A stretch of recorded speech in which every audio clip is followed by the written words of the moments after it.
hello bootleg, hello Let there listeners. Be video. Hello, Moon. This is the part where usually I ask Dan how many people are actually watching this, but I've discovered I can click a thing and see if anyone is actually watching it. Hello, Rabbit. 7. Hello, Hush. Let's just new business. I got some plastic stands for my spaceships in the background. They might be slightly recognizable as spaceships. I'm concerned that will be a problem for work. I maybe have to you just move your privacy screen. Yeah. There is not a corner of my living room that is not nerdy. That is currently obscuring the bookcase full of graphic novels. So if your employer wants a second screen, two screens, second screen. What I just want I want to be able to fuzz out that section Tony, of the background. you need a green screen with your office in the background, a picture of your office. You just do that all day. I can't believe that Microsoft Teams lets me do that, where I have a fake office background that comes in. And, Zoom lets you do. You can have all sorts of stuff. It just without the green screen. I can't get the. That's true. So we're gonna play some Dungeons and Dragons very shortly. This is the return of our Gloom adventure. So hopefully, if you are watching or listening, you have I don't know, maybe watch the bootleg of the first Perhaps session. You've heard of it. Yeah. This one is going to be exciting because we're introducing a new player. That player is Lisa Smizer, who is here. So what else? Happy birthday to my sister. My sister Anna is 50 today. She definitely does not watch or listen to this. Well, happy birthday to her. 50 is a great age Anna. to be. Yeah.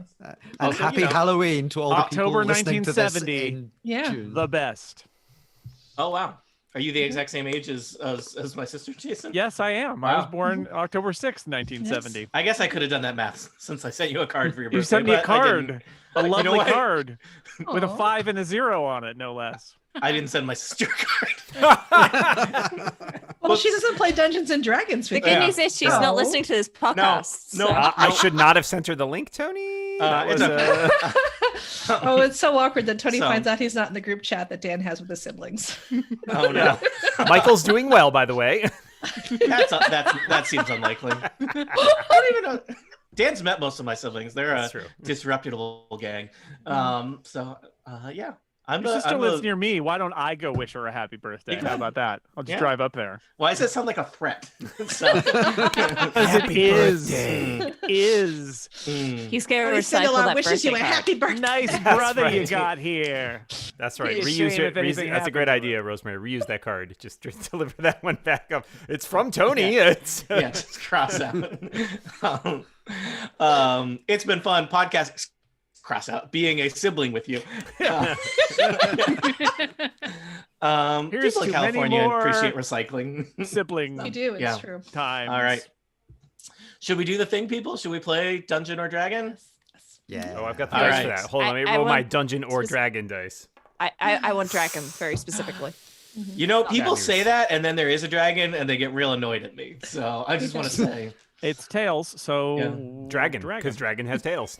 Dungeons have no tails. But what if Dungeon is full of heads? Dungeons are full of tails. That's just science, Jason. Dungeons. But isn't Dungeon and Dragon a tale that we tell ourselves? Let's not get ahead of ourselves, the Tony. real dungeon is the dragons we made along the way. Wow, can you believe that this is not part of the episode? You have to pay extra for this. I would pay slightly. This stupid stuff. Yeah, I would pay extra to not hear this. Is that how much do I have to pay to get this podcast canceled, Jason? I need to create a new tier, a new membership tier, canceler tier. Instead of members of the Incomparable, we need enemies. So. You get a special feed with whatever podcast you want removed from it. It's a feed of everything minus John Siracusa.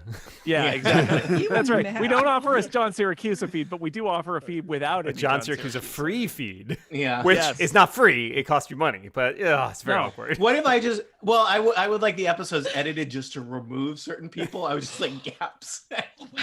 John, what do you think about that? this? Record, and that will do. I've done that accidentally. It's like Ministry of Truth Service. I've definitely done that accidentally. I have always expected that one of these days there's going to be an episode where somebody in the middle of it is sick or something and has to leave, and that I have to edit the episode to make it like they were never there. But that hasn't happened yet. I have had it where somebody had to leave early, and so I've said goodbye to them. And then just in the moved run of the goodbye. episode, it's like they stop talking for a while, but they do say goodbye at the end. Yep. Ethan, did I ever tell you what happened with the first Supergirl podcast I did with some of the Incomparable fans? No. We had 3 folk talking, and one of the Oh. girl got so nervous. I did know that, after I introduced her, she couldn't bring herself to say anything. Right. So they removed, she didn't We exist removed, in the like, final version. Yeah, and it was a horrible ethical dilemma for me because I didn't want her to feel like we were, erasing Right. her existence. But at the same time, she's like, "I'm sorry, I can't." But at the same time, we must erase her existence. yeah, So- no, it was just. Yeah. Oh, I felt so bad. No, there's some incomparable episode where Glenn had to leave, and it's literally like, Glenn's been quiet for a while. Bye, Glenn. Oh, goodbye, everybody. Seamless. He was already gone. Yeah. Oh, Yep. it's very Of course it was sad. Glenn. Welcome back to Total Party Kill. It's me, Tony Sindelar, a Dungeon Master. Today, we are returning to our mini adventure, Gloom. That's right, the final mini adventure in the Fantastic Adventures put out by Sly Flourish. They said we wouldn't get here. I don't know who they are, and I didn't listen. We did it. It was Assuming the we finished this listeners, adventure. Tony. They Shh, wanted haven't us been to introduced stop, yet. and we didn't do it. Shh. They know who I am. No, they don't. It's that me, voice- Steve Lutz. Oh, okay. Joining me in his frequently present role as assistant dungeon master, it's the one, the only, the Dan Morin. Hi, Dan. Hi, Tony. I'll be playing the part of the dragon today to complement your part of the dungeon. You were surprised that I introduced you before any of the players, weren't you? I was not ready. I did not have my remarks prepared. I've got a short speech here, if you don't mind. I'd like to take a moment and just read this speech. Thank you to the Academy. I appreciate the nomination. I'd like to thank my Dungeon Master, Tony, and all of the players who made this happen, and nobody else. I'd like to be extremely clear. You have not won anything. This is just the start of a podcast. Awkward. Okay. Joining us today, we're going to do something a little bit different. Hang on. It's going to be great. I'm just going to introduce one player right now, right? That's weird. That's confusing. That player is Lisa Smizer. Lisa Smizer, welcome back to Total Party Kill. Can you remind us who you're playing? So my name is Gwendiel. I am a human cleric. I am now level 3, which is very exciting. Ooh. And I'm not very happy about my intelligence score, to be honest with you. I feel like it went down. Lisa, How's I your feel like wisdom? that in everyday life. Yeah. Yeah, it's the doom scrolling. I have a literal scroll. And I do. Yeah. We will introduce our other players soon. Rest assured, this episode is not just me, Dan, and Lisa, but that's where we're going to start. So that would be a bad thing. well, Finally, you got the players outnumbered. Good job. I did do back. This was a couple of years ago. There was a weird, there was something where Georgia Dow wasn't available, and I wrote her out of an episode, and then I did like a one player, one dungeon master game with Georgia Dow. It was weird. But I think that was then edited back into the episode. I don't remember exactly how we dealt with that. That's not what we're doing today, because this is a 2 dungeon master, 1 player situation. Even Totally better. different, right, Dan? Twice as nice. All right. So let me just send Dan a note about what we're doing, because I realize he has not been briefed. Everything's great. Could this have been What done could before the possibly show? go wrong with this scenario? This is really the only Does option. he there normally was. get briefed? No. Yeah. Just make I'm it up usually as you go texting him along. during It's the so thing. Sometimes fine. he even gets pantsed. Let's not we don't talk do about that. it. That's No. painful memories. That's yeah. I was thinking socked, but okay. Ooh, That also rosemary, true. That's even better. Belted? Oh wow! s- How it's amazing how many acts of booty action violent. are associated with Dressed? items That of seems clothing. normal. Yeah. I mean, Yeah. Yeah. Caps. I mean, if you say Ah. jump out, then Yeah. Yes. for Oh. Brits, when you're that- out on the that street has a at different late at night or connotation. something, or Yeah. all right, Gwendiel. Did I say your name correctly? Yes. Yes, you Okay. did. According to the generator, it's Gwendiel. Gwendiel. Gwendiel. Mhm. It's a Wednesday in Whitesparrow. You are out for an afternoon walk. Things are peaceful right now, but you did hear that there was some kind of dust up earlier in the day where people were just straight up murdered in the streets of Whitesparrow. That's kind of the talk of the town. People are a little bit nervous about that. Whitesparrow is just a quiet town on the fringes of society. Sure, we've got a giant stone hand, and it seems like something bad happens every week, but they're used to a quiet, peaceful way of life, and it's unusual that people just get murdered in the street, especially on a Wednesday. So you are just out for a walk when you hear some kind of screaming and shouting in the distance, and a young man runs up to you. I'm just going to describe him as kind of a fancy lad. He's wearing he's got breeches, and he's got one of those coats that doesn't close all the way and has a lot of really shiny buttons, and he's got kind of a powdered wig. It suggests that he's probably some kind of butler or house loyalty. Okay. To a very rich family. And to play that house servant, please welcome to the podcast, Dan Morin. Thank you, Tony. Yeah. Ma'am, miss. Excuse me. How can I help you? Oh, hello. My name is Duncan. I am a footman at the Vanderwent House. I've been there about 2-3 years. I'm really hoping to someday work my up to, but no, never mind. That's not important. There's been an incident at the Vanderwent House.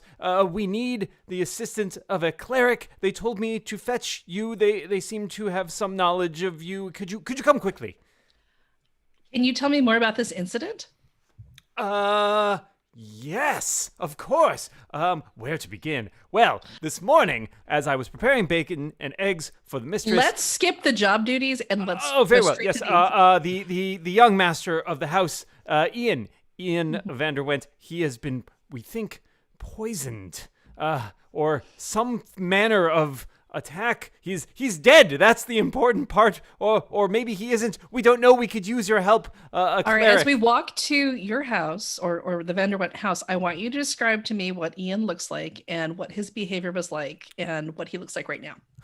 Well, he is a young man, perhaps a little bit younger than me. I'm what 19. Color is his face? Oh, yes, his face. Well, normally he's very pale of complexion. I don't think he gets enough sun. But now it's almost as though his veins have turned dark black. Even it's like nothing I've ever seen. All right, so his face is black. Is his tongue protruding, or is it still in his mouth? I had not seen his tongue, so I Did suppose... his eyes roll back in terror? Or I was not there with the moment that he died, but I was mainly just sent to fetch you. I'm afraid What kind of noises did you hear him make? Personally, none, for he was dead. Okay. All right, you're not giving me a whole lot to go on here, Footman, and I don't feel good about your chances for promotion, but let's go to the house. I'm not a cleric, I'm just a lonely footman. And so, Gwendale, you arrive at the Vanderwent House. You may or may not be familiar with the Vanderwent House. It's certainly one of the nicest, biggest houses in Whitesparrow, if not the nicest and biggest, aside from the Whitesparrow Keep, of course. And the Vanderwent family is probably known as being basically, they run a merchant operation. And are one of the most kind of financially successful businesses in Whitesparrow. So the door to the Vanderwent home is just kind of hanging open, and you hear noises inside. Duncan leads you up the stairs, and there is a very strange scene awaiting you in the hallway on the second floor of the Vanderwent house. There are several servants dressed similarly to Duncan waiting around. There is a pair of kind of elderly, nobility-looking people, presumably the Vanderwents, presumably Ian's mother and father, and strangely, four women who I can only describe as various degrees of disreputable, some much more so than others. Allow me to describe and it's because they're wearing pants, isn't it? Well, first up, and I'll allow them to determine whether they're wearing pants or not. Some of them are not. Some of them are wearing fancy dresses. Motley is a better word, Tony? Yeah, motley. There's a motley group. First up, you haven't met her name yet, but you will meet her very soon. It's Briar, a half-elf clad in chainmail and wielding a sword. And to play Briar, please welcome to the podcast, Jess Viator. Hi, that's me. Hi, Jess. Jess, does your character wear pants? Yes. Okay. Standing next to the half-elf Briar is an elf with kind of a blue complexion, flowing red hair, is Nyasa. And to play Nyasa, please welcome to the podcast, James Thompson. Hello. And she does wear pants, but her armor is glamored to look like a fancy dress. not fancy dress in a Halloween sense, but that to get us in through the door of this place. The American fancy dress, not the British fancy dress. Yes. Yeah, we don't. That doesn't mean anything to us. James. Although technically, since it's a glamour on top of her actual, wouldn't it also be fancy dress? Yeah, I mean, it can also fancy work. dress. Fancy dress, yes. We're all just pretending here, really. Next to the elf, perhaps you're a little startled to see this person in Whitesparrow, certainly on the second floor of a merchant's house, outside of possibly a crime scene. There seems to be a lizard person. And to play Nis, the lizard person, please welcome to the podcast, Jason Snell. Hello, Nis is wearing robes because she is a sorcerer, but underneath there are probably leggings or pants of some sort. Mm-hmm. Next to Nis, probably the least disreputable, I think, is another half elf. Most reputable is another way to say that. Most reputable. I don't know. Maybe I'm being unfair. Least likely to alarm the normies. Denala, the half elf bard, as played by Rosemary Orchard. Hi, Rosemary. Hello, I'm a high elf bard. To be Sorry, more high elf. specific. Yeah, Oh, yeah. much better. Well, no. Yeah. Don't It's- admit that in front of the cops. Classy. Mm. And to be very clear, I'm wearing a dress with leggings. So, we're good Okay. here. Yeah. All pants. And so this strange crowd is in the second floor hallway. There's a bedroom door just is open, and you see peeking in Gwendale. It appears to be a young teen's bedroom, and there is the body of a young boy just kind of slumped on the floor in the middle. Okay. Of It's on the floor. Okay. Yep, in the So- middle of the scene. The Vanderwents are in several degrees of shock and are kind of wailing and not sure what to do. Several servants are kind of staying on the edge of periphery of this scene, unsure how to help, but also they don't want to be too close. And then, yes, there are these 4, let's call them adventurers, present in the hallway too, who seem to be unsure of what their next step is. But we'll start with you, Please Gwendale. cue the theme song for CSI Whitesparrow. Okay. I have written Is that it on down. a loot? I hope it's on a loot. In the town of it's the Who. Whitesparrow, there's a serious crime, Clerics Jason, that's come gonna be really from miles confusing. around just to investigate the crime that's happening on the second floor. Something like that. I'm working Looks on like it. I'm it's working time on to it. see if someone's defiled a temple. Wow, way to take this serious child death situation very calmly. I'm sorry. All right, so I clock the 4 strangers in the hall who clearly look like they don't belong on the scene, and file it in the back of my head that I need to ask them questions to. I'm gonna go in and look into Ian's bedroom. I'm gonna look around to see if there's anything unusual on the walls or on shelves or a writing table or a desk that might not that seems like it might not belong. That seems like a All recent right. interest and doesn't go. Do I see anything? Give me a quick investigation check. Okay. All right. Switching browser. The first roll of the session, people. Everything rides on this. This will set the tone for the day. Okay. Or so, not. It's a So what dice am I using for a quick investigation check? it's a DC 20, or roll a D20, and then you will add your investigation score. Okay. Roll d20. And then my investigation score. Oh, come on. Okay, hold on. And I'm so sorry. You guys are going to have to. How ironic that I'm investigating this, and I have to ask. It's all good. And now, how do I roll the investigation score here? I'm so sorry. What are you using to roll dice? Are you using D&D Beyond or Roll20? I'm using or, D&D Beyond. Should just be able to somebody who click actually uses on D&D the Beyond. You should investigation. be Just able click on to click on investigation in the the number checklist. next to investigation. Right. There we go. Okay, so let me click on that. Let me roll. All right, I rolled a 16. All right. Oh, excuse me, I rolled a 17. So 17. Excellent. Thank, So, thank you. Thank you for helping me. Gwendale, you survey the scene. You're looking around. You're kind of studying all the various things in the room.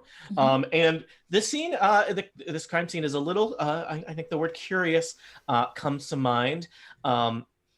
there is a small window that is securely locked from the inside. There's various books and little like kind of wooden toys and assortment things that are the personal belongings of this teen. They look, I mean, clearly this teen was not the most kind of organized of people, but it does not look like there's anything that has been disrupted in terms of there being a struggle or any kind of like fight in the room. Nothing looks broken or out of place, and there does not seem to be anything in here that is out of place. As you're kind of completing your scene, your eyes catch on the plate of the doorknob itself on the outside of the door leading into this room. There's a couple scratches on the latch, which suggests to you that perhaps someone very recently picked the lock to gain entrance into this bedroom. Okay. All right. Okay. So I've clocked. He's got books. None of the books seem out of the ordinary, like how to summon the dark souls, things like that. No. And we know that, and I can see that the lock appears to have been picked at some point. It's time to, well, presumably I was able to do that just by having a quick look around. It's time to have a quick look at Ian. All right. So you look at Ian. Formerly known as Ian. Yeah. Well, yeah.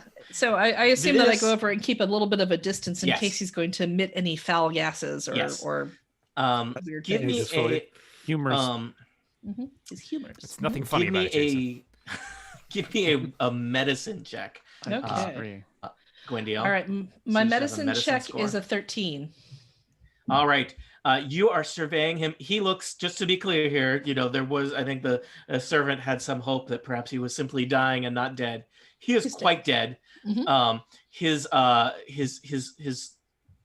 veins in his face are all kind of black. His skin has a very pale look, especially he is recently dead, but he is extremely dead.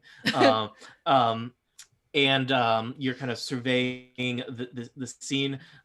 His tongue is kind of sticking out a little bit. It's pretty gruesome. You can see why the parents are so in shock.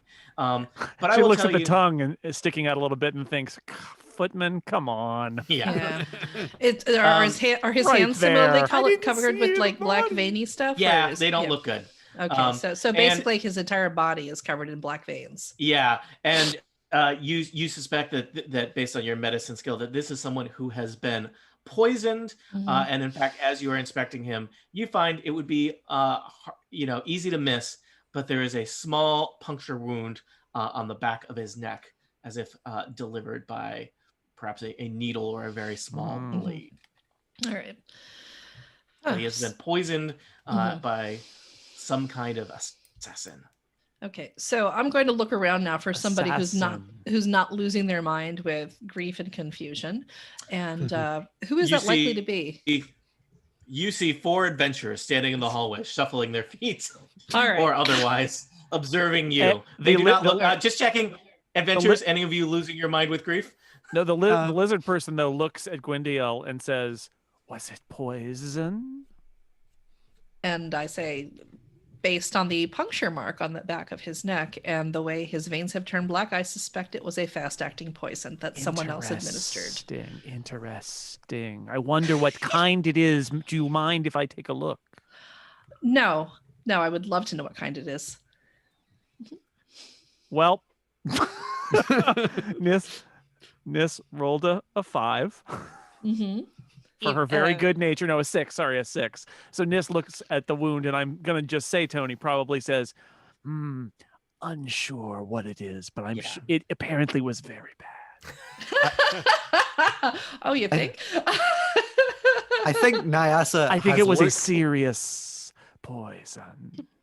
I think Nyasa has looked at the scene, has looked at the veins, knows exactly what it is, and is keeping her mouth shut because she will be suspect number 1.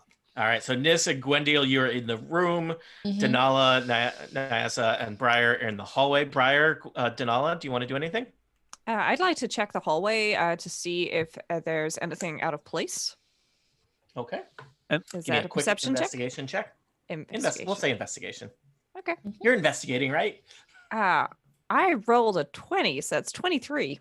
All right. You survey the scene, and everything looks perfectly in place, and you feel very confident. You also notice the scratch marks on the latch to the door, suggesting that somebody picked the lock to Ian's room with a lockpick.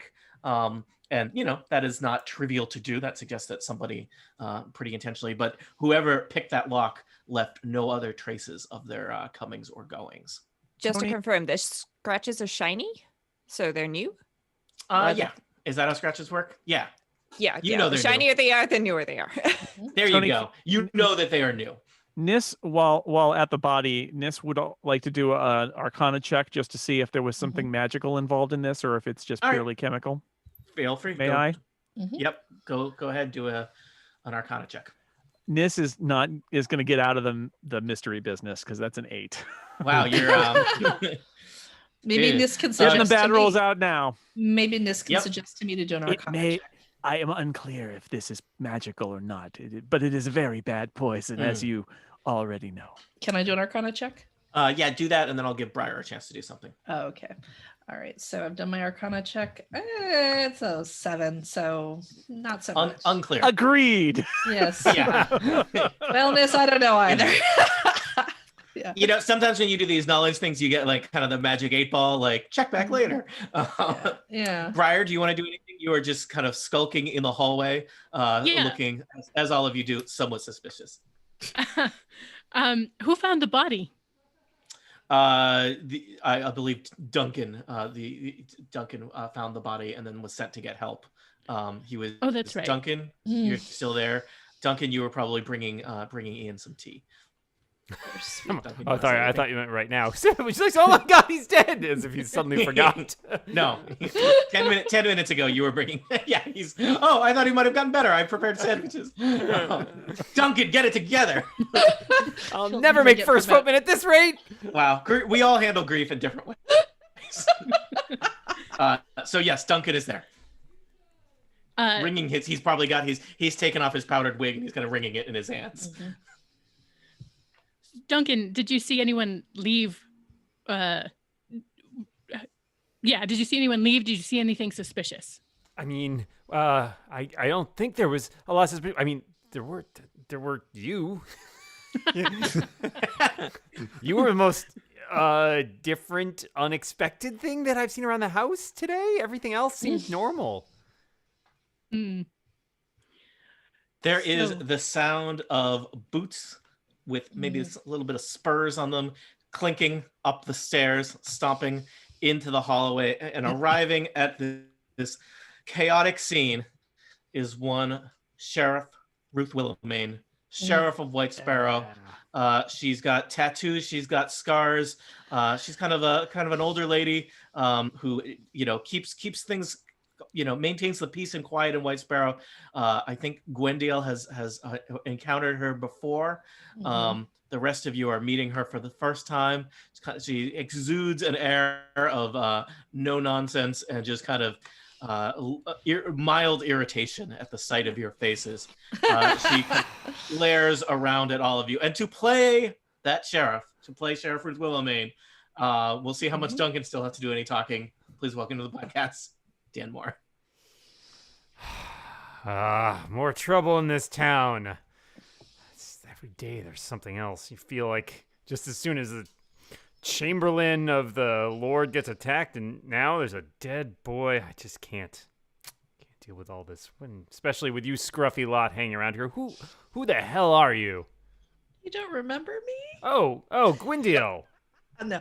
Hi, we've met. Hello. How are you? I'm all right. Still fascinated by that hand in the middle of your town. The hand. People just leave the hand alone. Anyways, I assume maybe they called you in for your cleric skills, or were you already here for some other reason?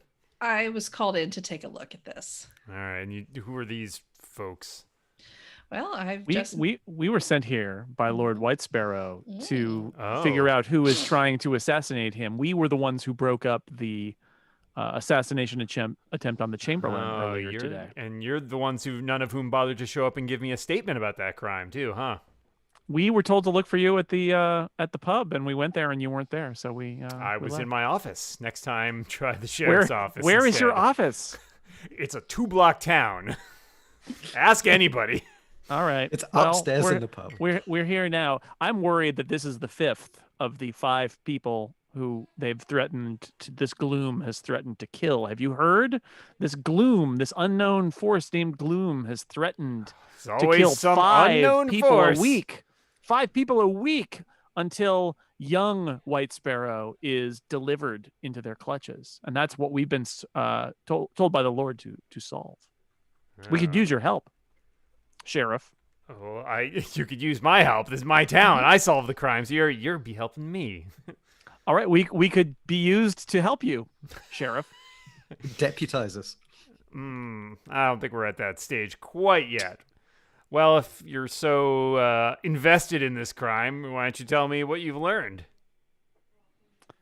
Well, we relay the information about the fact that we found out that this boy who has been murdered is a pal of young Whitesparrow, and that they both seem like they were up to a little bit of nonsense here and there, painting cows, I don't know, stuff. Oh, they were painted the cows. I've been looking for those culprits for months. And also apparently did something bad over at the Temple of Light, and we're unclear exactly what they did, but perhaps some sort of vandalism. What did they do at the Temple of Light? They peed in the fountain. They peed in. Yeah. Oh, they did. Kids. They did. Ian admitted that to us, but then we were leaving, and we heard him. And we had got scream quite out. a distance away. Yes. Yeah. We were at least, sure. the whole block away. Oh, out of sure. the People town. saw us leave. So yes. I'm concerned. Strictly out of murder range, sir. And he was He's, alive when you left, is what you're saying. Yes, Yes. absolutely. And His anybody- parents took him away. Okay. We were definitely not the last Well, to see him alive, I'll but have to interview we are them. concerned that he was wrapped up in whatever has also led to young Whitesparrow being a target.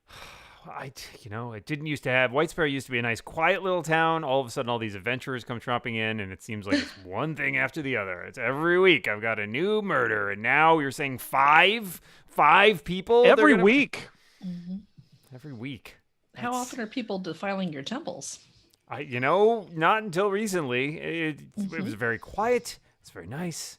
Sheriff, I'll point out that technically there are 5 murders, and then also the would-be murderers. Also, I think there were 3 of them. So you're up to 8 murders today. 8 dead bodies today, and it's only Yeah. Wednesday. That is, Is that it is murder well when we above the kill them? quota. And let's just point out that So hump day is more Whitesparrow like is corpse day. Whitesparrow is a small town. The mortuary is actually just Sheriff Willowmane's coffee table. It's like nothing. I haven't had You coffee ever tried- in a week. You ever try to fit 8 corpses on a coffee table? It does not work. So That was my Happy favorite Halloween, Joe. everybody. That's my favorite Joe Pesci movie. 8 I corpses on a believe coffee legally I'm required to say no. table. If it's from I've IKEA, done it'll that. just collapse anyway. yeah, Look, I don't want any trouble. I don't want any more trouble, I should say. It seems like there's been plenty of trouble There's plenty already. of trouble already, yes. I just want there to be no more murders. So, if it seems like Lord Whitesparrow, in his infinite wisdom, has asked you to look into this, I guess I shouldn't interfere with that. But I want you to keep me in the loop, keep me apprised. This is still my town. I'm still the law here. We shall Absolutely. keep you informed. Sheriff, I would like Does to she always ask if talk you... like that? It's Yes. very creepy. Yes. Yeah. Only Sheriff, on I'd like to Wednesday. Sheriff, I'd like to ask if you have had anybody come forward about the people with the teardrop tattoos on their faces. Wait, what people with teardrop tattoos? Those were the So- ones who murdered the Chamberlain's guards and tried to murder Okay. the Chamberlain. Well, it sounds like from your own admission that you were the ones who dealt with them. Indeed, we did. I have 3 corpses that have those tattoos, and I certainly Those were know. ours. Okay, so you're confessing to murder. No, we were protecting. We were protecting the Chamberlain. Those people killed all of the Chamberlain's guard before we could stop and attacked the Chamberlain. And if you go speak to the Chamberlain in Whitesparrow Keep, you will find that we saved the day. It was done in self-defense of somebody else.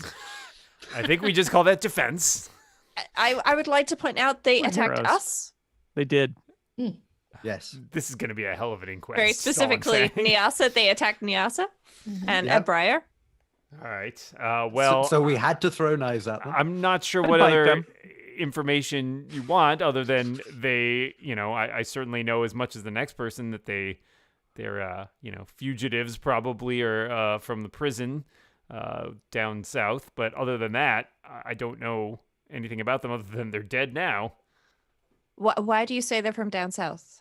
Oh, there's a prison that I think that was a sign of the murderers, the criminals from there. They generally got branded with those tattoos. I feel like that's, we know about these things in law enforcement circles. It's pretty far away, though. Do the tattoos, do they brand on one side if they're like a murderer and on the other side if they're just a thief, or is it pretty much same spot? Doesn't matter what you did. The teardrop represents murder. Yeah. So. Okay. All right. That's why I look like a tattoo expert. Apparently, I have tattoos, so yes, I guess I am.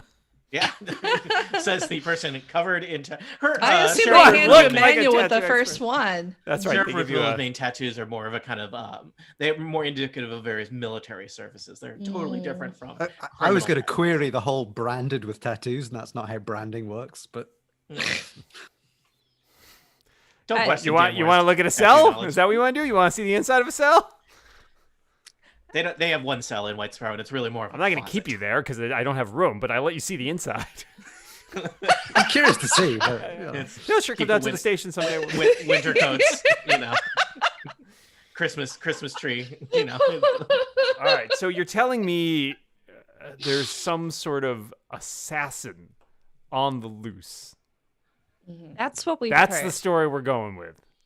That's what we've heard. Someone just That's- assassinated the son of these rich and influential people, so Yes. by definition, there's an Maybe- assassin. Or Yes. group of assassins, because there were definitely 3 that we stopped, and there's Yeah. this Gloom who is threatening Lord Whitesparrow.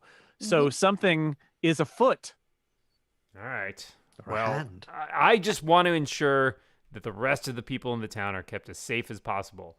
I am not equipped to deal with master assassins. So if Lord Whitesparrow has retained your services for that, please have at. But as I said, what happens in the town is still my purview. So keep me informed as you're going on. I don't want you running around murdering any other people in the street, even if it is in self-defense. The next ones we find, we will try to bring in alive. Very good. Well, I'll be on my way. Gwyndiel, can I talk to you for just 1 minute outside? Just a few more questions. minute. Just a few more. Look, Lisa, that's you. Oh, wait. I'm sorry, what was that? I'm still stuck on the closet. I think the sheriff asked you to step outside the room with her for just a moment. Okay. Yeah. All right. Yes. Closet time. Okay. Hi. Look, I'm sorry. we know each other. I trust and value your opinion on these things. The other 4 in there, I don't know them. I don't know don't anything either. about them. As far as I can tell, they're all new to town, and I got to admit, it's a little suspicious that they show up and this assassin shows up at the same time. Plus, did you see that elf? I mean, it looked a little assassiny. Let's. I'm just let's saying, keep in my politics experience. out of this, okay? In my Yeah. experience. Look, listen, politics is more like elf look. variants.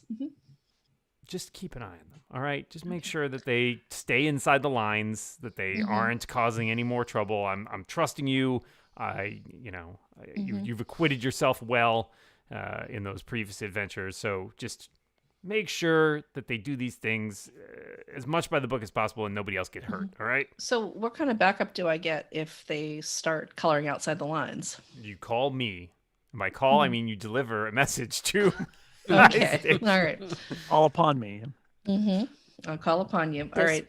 By pigeon or cat or Pigeon, Any- consolidate? orphan. There's Yeah. a lot of Urchin, there's a lot of- orphan. There's a lot of way. Okay. All right. Yeah. So Okay. just thank you. we have Thank a you. rich delivery system here. in I don't have Whitesparrow. time. All right. So, to can I police- also call on you? I know your time is limited, and there's certainly enough going on in the bar at all times, from what I can recall. Every day. Oh, always a bard in there for It's some only reason. Weddnesday. Yeah, Oh, yeah. Wednesday. And how are What the a bards doing?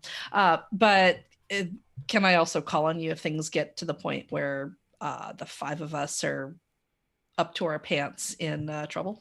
Yeah, sure. You can All right. absolutely come down and let me know how things are going. I will. Okay, no, deploy you say all come help. down and let you know how things are going. If I'm in trouble, I'm probably not going to be able to just pop into your closet. That would be strange. I agree. No, I'll send a message. Send a Either way. message if Yeah. you need backup. I'll do what I can. I don't have a lot of people working for me here. Most of them are the farmers on their days off, but Yeah. I'll muster what help I can if you need it. Okay. All right. Good to know. All right. Well, I'll leave them in your capable hands. Two deputies arrive who are clearly farmers on their day off. They have like hay sticking to their outfits. One of them leaves a pitchfork in the little thing where they're stacking umbrellas by the door, and they come in with a thing to carry off Ian. Sheriff Ruth Willamane goes over to console the Vanderwents. The various servants seem to kind of drift back to suddenly are very busy elsewhere in the Vanderwent House, and the five of you get the sense that probably you should reconvene outside. Get out of here. Yeah. And so you reconvene in the street with a new adventure in your midst, Gwendiel, who perhaps will take this chance to make more formal non-crime scene introductions and figure out what you're going to do. All right. So hi. My name is Gwendiel. I'm a cleric. Would you like me to... Hi, Gwendiel. Hi. Would you like me to accompany you? And maybe my knowledge of Arcana. I have some background in medical and religious studies, so I could be useful there, especially since temple defiling has come into play. I think that would be, we could use all the help we could. Apparently this sheriff, who I had heard good things about, is willing to let random people she has never met investigate a serious crime that has killed a large percentage of people in this town. And well, to be fair, she's met me, so maybe that helps you out. Perhaps you are in effect her deputy. Anyway, we could use all the help we could get because this seems to be our job to do. I think a healer would also be very helpful. I suspect it would be extremely helpful to us to have you with us. So. We already bear the scars agreed. of defeating those previous assassins. Yes, I do happen to have a cure wounds spell at the ready. I've got a couple. I have a couple cure wounds spells. I have a healing word spell. I feel like I could be a real asset here. It's like Gwendiel reeling off her spell scrolls. I'm going to these, going to these. Gwendiel's just showing off that she's level 3 and all I am level 2. Teach us, advanced adventurer. No, I can't really teach you anything other than Arcana. But, Let us go to the Temple of Light, perhaps, and see what we can learn there. Yes, Let's go. I like that. All right. And so you make your way to the Temple of Light.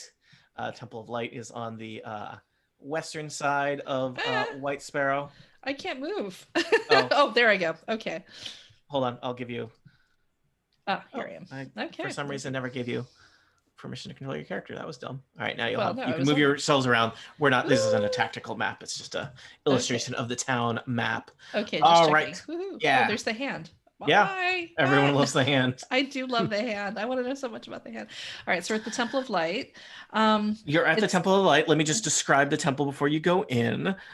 So you make your way to the Temple of Light. The Temple of Light is, the oldest structure in Whitesparrow, other than, I guess, does the hand count as a structure? It's the oldest structure you can go into. It's a big stone circular temple. And through the open air nave of the temple, you can see it's beautifully decorated with ivy-strewn pillars of white marble. But there's this weird kind of ugly, acrid smell filling the air around it. Seems like whatever's going on in the temple, there are no worshipers around. It's kind of quiet. Looking around just from the front entryway of the temple, you can see 4 ornate statues of elven men and women standing on pillars between marble arches, illuminated by scintillating colors of a glowing orb that hangs in the air in the middle of the temple. A 5th statue looks like it has recently been tipped over. It's been shattered into several large chunks that lay in pieces on the floor. Some of the various pews in the temple have been kind of pushed around, and it looks like this temple looks like it has been recently disrupted, and then cleanup and repair is in progress. You see a strange kind of green yellow light flickering in the water of a carved marble pool at the center of the temple. All right. I feel we should be cautious here. And it Strange smells smells terrible, huh? Weird lights. Does not smell good. Not good. Do any of our elven companions, are they able to identify the personages that are currently statues? I can they roll a try. history check. Yeah. You can roll Or is it a history. I'll say religion? it's elf.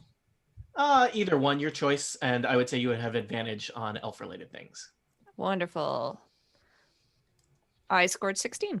I rolled a Ooh. natural 20. Wow. Wow. Epic Ooh. history check. Let me just see here. So you are looking around. They are ancient. One of them depicts the goddess of light, who is a kind of benevolent elven deity. Their faces and arms are kind of held up, looking at the sky. The other ones seem to be kind of more generic kind of pictures of not specific elf people or deities, but kind of noble, good-looking individuals. And they Yeah, don't represent so- anything. They're just like random. We needed some statues of good-looking people, elves. Yeah, you could figure they're kind of the generic version of angels. They're elf. right? They're elf like movie stars. Yeah. Dan, name some elf movie stars. Oh, sure. Lorelai Farsinger and Rad Brit. All And right. yeah, do you want me to keep going? And let's just say Orlando On Bloom. Jam. Orlando Bloom. Orlando Bloom. Orlando Bloom. Oh, Yeah, there did you you? go. What about Danny Elfman? No. There you go. See, Oh. Jason, No Danny Elfman. Jason is much better at this game. So, yeah, Danny Elfman. How come nobody has a statue of Danny Elfman in there? Have you seen Danny Elfman? No, I don't know what he looks like. Oh, okay, that's why. It's just a statue. It's a statue of Batman, but he tells people Yeah. he's Danny Elfman. Yeah, Danny you know, Elfman. Danny Elfman looks like the kind of guy who would get hired by Tim Burton. So, sorry, Danny Elfman. I just figure you could afford a haircut. Danny Elfman is, as we know, listening to this podcast. Oh no. A lot of spare time on his hands. Big fans. Yep. Danny. Big He So- did the theme music. Someone wanders in from one of the kind of side rooms of the temple. She's clearly some kind of priest. She is also elven. Seems to be going about her business and turns and notices you. You don't know her name yet, but this is one Elevin Sorrowsong High Elf Priest. And to play this High Elf Priest, please welcome back to the podcast, Dan Warren. It's me again. Hello, travelers. How may I help you? Can you tell us what that smell is? I'm afraid. I mean, let's just start there. Classic opening line. Yeah. What does it smell? Is that what you say every time you go into a church? Is that how you treat things?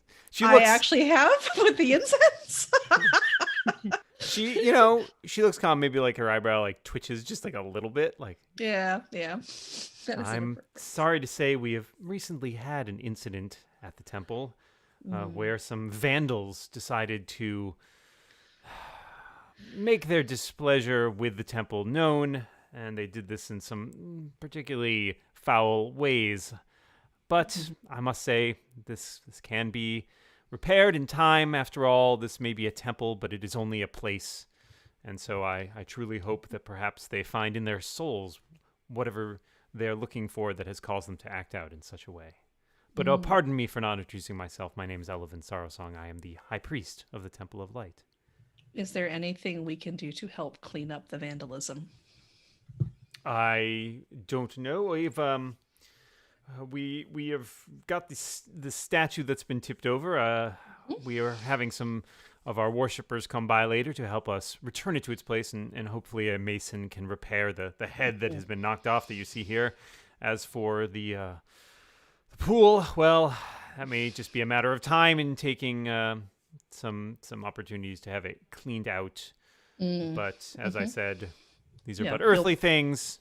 You'll So- want your worshippers to help you with that, right? I mean, at this point, if we, whoever we can call that may help us with it, we would be most grateful. But it is not something that we need to take care of immediately. We'll just do it as soon as we can. I did have one more question. Just one more. Just one. Yes, the elf in the trench coat. It's this glamour dharma. Yeah. One of the people that we believe was actually involved with this terrible attack on your temple, has been horribly murdered. Oh dear. Well, that's truly awful.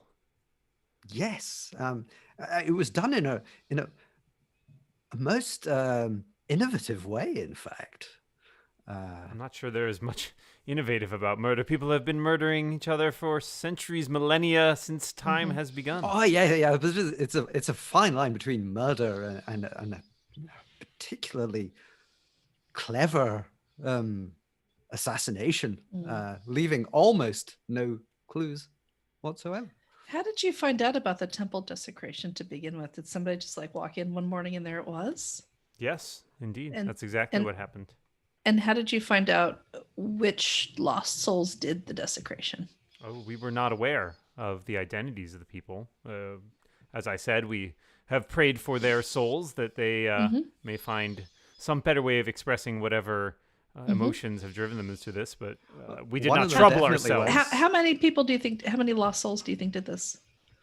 I could not even wager a guess. I am afraid investigation is not something that I am focused on. I am more focused on bringing the word of the goddess of light to the town.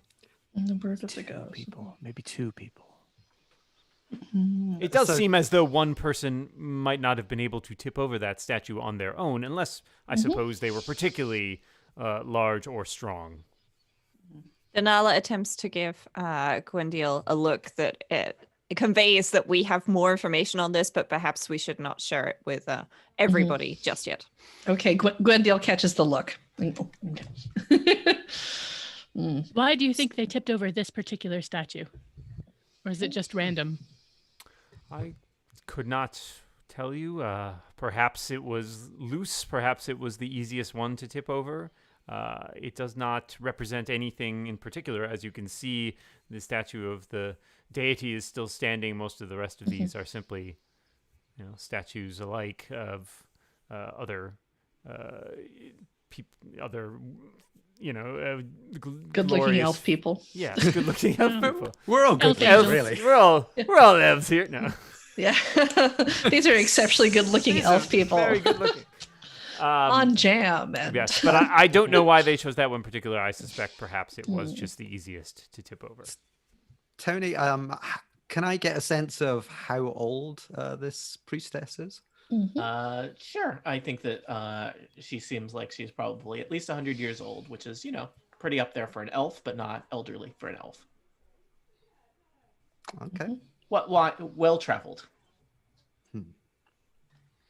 Not Can that I- I'm suspicious. Can I do maybe a religion check and see if there's anything that any clues I might have about exactly what happened here, and if I've got any ideas of why the Sure. Give me why this defilement happened, or give me a religion or investigation check. You might learn different things. from I'd different like to ones. help with that. Being an elf, that should All right. be advantageous. Okay. I'd like to Yep. help with that too, since I'm a cleric. And All right. Why don't all of you roll either your choice, religion or investigation, and we'll see who gets the highest. Okay.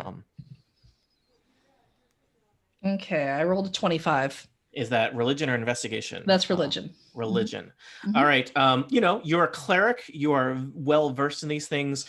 Looking around Gwendil and kind of taking in the crime scene, this seems more like kind of criminal mischief than Mhm. anything particularly, attempting to. I mean, it has certainly defiled the temple, but it does not seem like it was had a particular kind of anti-religion, anti-god of light bent. And there were other things that could have been desecrated or trashed that are not. So it seems like more of a criminal mischief. So it's basically 2 dummies who peed in a pond and knocked over a And that's that's to me. I think that's your conclusion. Yeah. And she's just your standard goddess of light. Like there's nothing, there's no like legends where, if someone pees in my fountain, I dispatch a legion of elven assassins. Like No. there's no This back- is the not kind of Star god I Trek. want to be. Yeah. Denala, What Nis, is the anything point? Mhm. anything from your checks that you want to know? How'd you Well, do? I rolled an 8, so I'm 8? guessing I'm not going to do very well. You're like, despite this- the fact that I'm a high elf and I'm supposed to know all this stuff. Just Maybe, automatically. I don't know. Maybe you only go to temple on the high holidays if you're a high elf. you said I could also do A 3-day elf. investigation, Sure. Yeah. 3-day elf. so 12 investigation. It does just seem like more of a just kind of mischievous than does this fit with our expectation of what those two boys apparently were up to, that this seems to just align perfectly with that? Yeah, it seems like criminal mischief, not some kind of for if one wanted to do something to kind of defile the Temple of Light from a religious perspective, there might be other things one would do, especially there's this big glowing orb in the center of the temple that kind of provides a kind of important radiance to it. There also, I will tell you, there's nothing that would suggest, other than that, nothing that suggests a linkage of the Temple of Light to an assassin. There's those pretty far sides of the org chart, I guess. Sure. Can I ask the lady of the temple if who has seen the defilement, who knows about it, who is aware in the Temple of Light community of this defilement? Well, naturally, the rest of my priests here are, and Elvin has two associate priests. And one of them, I have not seen her since the desecration, since we found it. I'm a little worried for her. She seems to have disappeared. I think perhaps this hit her very hard. But I suppose... Can you tell us about her? Oh yes, of course, Mira. Mira. Yes. She's been here for 20 years or so. She keeps to herself a lot, very introspective, very focused on her faith. But she is, yes, I've never seen anything bother her like this before. This seemed to be, she took it very hard.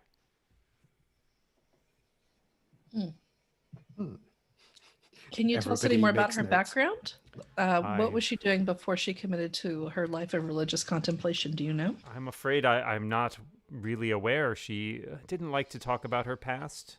I gather she had left some situation that she found particularly untenable, and that was why she turned to a life of the priesthood. So we don't. Does she don't have like any to distinguishing characteristics that we could look for if we were to see her? Distinguishing marks or tattoos or anything like that? What does she look like? Did she have any monogrammed knife collections?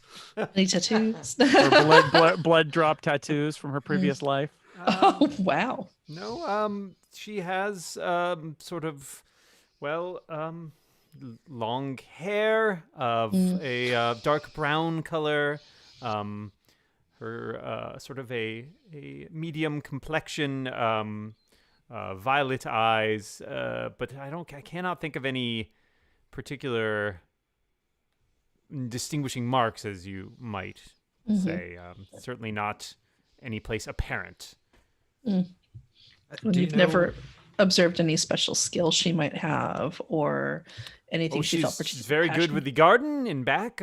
She has proved to be a excellent cultivator of our lovely flowers and some of the vegetables, of course, that we grow to feed ourselves. But I'm a huge fan of gardening. Could you take me back to look at the garden, please? I have other things to attend to, but if you really want to know more about Mira, my other priest, Lucia, she might could I meet Lucia? Could Lucia take me to see the garden, please? I'm sure she would be able to. But I will let me see if I can find her. I'll be back in a moment. And she trots off. While the priest is gone, I'd just like to very quickly fill Gwendil in that Ian, before he died, confessed to us that he and his friend, who is the nephew of Lord Whitesparrow, defiled the temple, and that they did it together. They also painted a cow purple, and that the nephew is the one who is supposed to be by the Twisted Elm, I think it was, tomorrow at noon. And Nis is just suspicious enough that I think, can I roll something to see how I feel about the priest, the high priest, and if I actually think that she's not, is she who she says she is? Is she saying, is she leaving things out? Is she omitting? Roll an insight. And that's 12. She seems like she's being relatively straightforward with you. She is a priest. She seems to be kind of speaking plainly and directly. It seems like, Great. perhaps the Church of Light is into kind of openness and honesty. So- I'd just say that moment where I thought, we're going to discover that the nice old priest lady is behind it all, and Tony's like, you never even checked to see, you never did an insight check. Yeah. Speaking of there it nice is. old No, I want to see the garden because I Okay. would like to. I would Hello- like to see if this woman who's very good in the garden is growing anything that can be turned into a poison. Elevin comes back in with another elf trailing her. And to play that elf, please welcome to the podcast, Tony Sindela. Oh, it's me, finally. Yes, Elevin returns with one. She introduces herself. Hello, travelers. I'm Lucia Oaksmile. Welcome to the Temple of Light. Hello, Lucia Oaksmile. It's a pleasure to meet you. My boss, I'm sorry, High Priestess Elevin is busy, but I'd be happy to show you our garden and the grounds of the temple. I would love to see it. Could you please take me back and share some All of right. the history of the garden? So Lucia Oaksmile takes you on kind of a quick tour. She's pointing out some of the like fancy architecture of the temple, and you head out into the grounds, which are small, modest, but well maintained. And she takes you on kind of a loop back around behind the temple, and there is indeed kind of a nice, simple, well kept garden there with little rows of vegetables and flowers that look very kind of carefully attended to, and she's chatting with you. So she's just standing there outside the temple, behind the temple on a little hillside. So Any Yes. kind Well, I of need to freshly learn dug earth? I You need wanna to give me a learn quick- more about the flowers that are growing. So would All I right. would I do an investigation check here or a nature check? that will be a nature check. I think Nyasa, you are doing an investigation check. Yeah. Feel free, other people who don't want to be kind of surveilling the garden, other people can chat with Lucia, whatever. Okay. avenue Oh, of- nature check. I got 23. All right. You survey the flowers. They look they look standard and mundane. Nothing particularly exotic or poisonous or dangerous. Nothing that can be reused. It's just all No. decorative flowers. All decorative flowers and traditional vegetables that you would use to I got a 17. All right, you are looking around, not in the garden itself, but you do notice it does look like, maybe just, 40, 50 feet beyond the garden, still on the kind of hill behind the temple.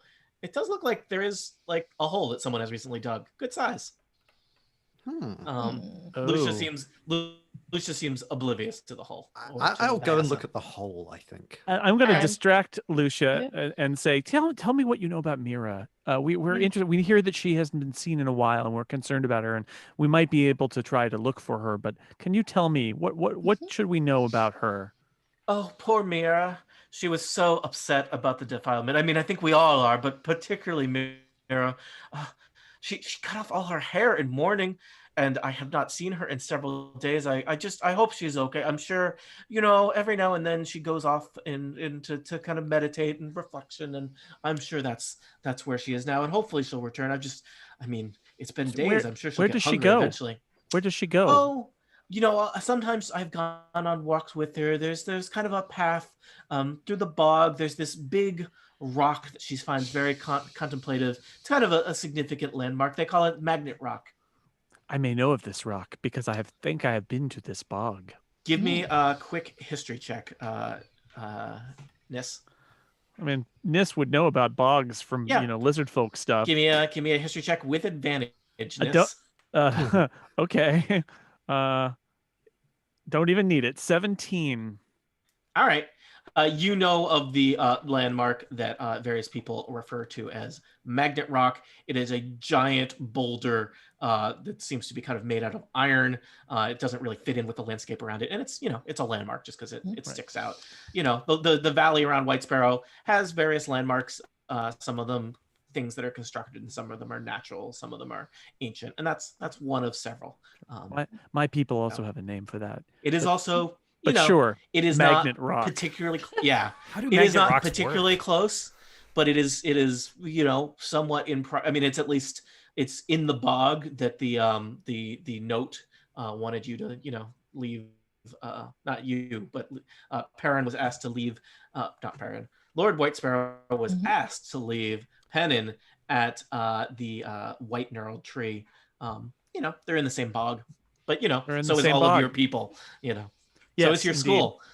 So it's sort of past the bog in the right. little valley. But so yes. Nis, that is what you are doing. Briar, Denala, does one of you want to do something? I would like to roll a perception check while she's talking about her friend and just see if there's any underlying extra concern or worry or anything, that's not 100% what she's projecting. Give me an insight for that. Okay, that's very good. 22. She seems sincerely worried about her friend Mira, friend and fellow priestess Mira. What's in the hole? Yes, let's get to the hole. All right. Yeah, what's in the hole? Nyasa's has sort of sidled over Yeah. to this hole. Nyasa, you have sidled over to the hole. It's a decent sized hole. You'd almost say it's grave sized. And looking in it, it is a hole that's about 6 feet deep. And there does seem to be kind of a moldering wooden coffin in the hole. I'm thinking that somebody should maybe do an Arcana check on this. All right. Well, hey, why don't I do an Arcana check? Gwendiel wanders over the hole. Arcana check just 10, unfortunately. Doesn't seem like there's anything magic about the hole or the contents thereof. Yeah. Lucia started to notice that not everybody is looking at her wonderful garden. I would like to distract Lucia and ask questions about plants. All right, that is an easy. What are plants? I don't know, something. What have you got planted here? Tell me about your garden and the menus. What get into gardening? Whatever that's some kind of persuasion, deception, performance, something that you're great at as a bard, and it'll be easy. Give me a 10 or higher on that. 13. Yes. Okay, yes. Lucia's like, oh yes, plants. Let me tell you about the plants. And she is totally engaged telling you about plants, Denala, as others drift over to the hole. I jump down into the hole and investigate the coffin. All right. The coffin is clearly recently disturbed. Someone has let the wooden lid is not firmly attached to it. And it's, you're in the hole with a coffin. Well, I open the coffin and you do. Open coffin. We're just doing Action Castle now. Open coffin. Inside the coffin. This coffin does not have a body, and in fact has no signs of a body. It's mostly empty.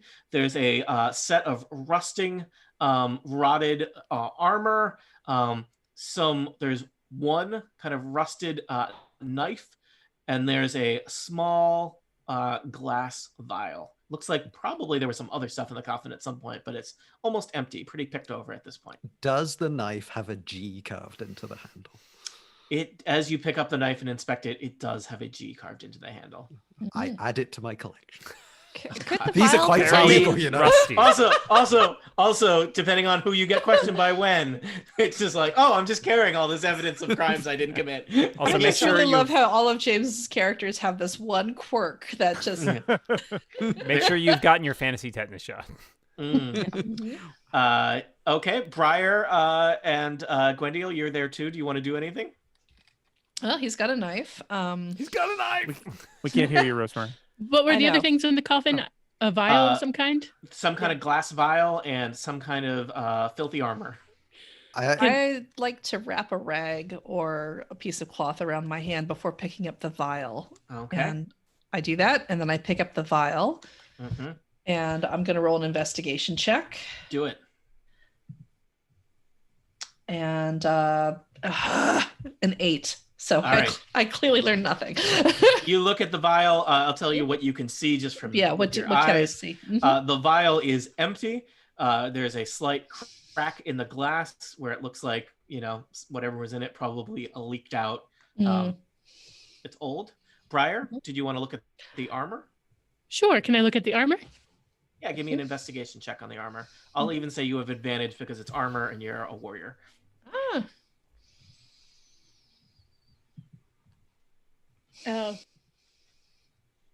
That's a 15.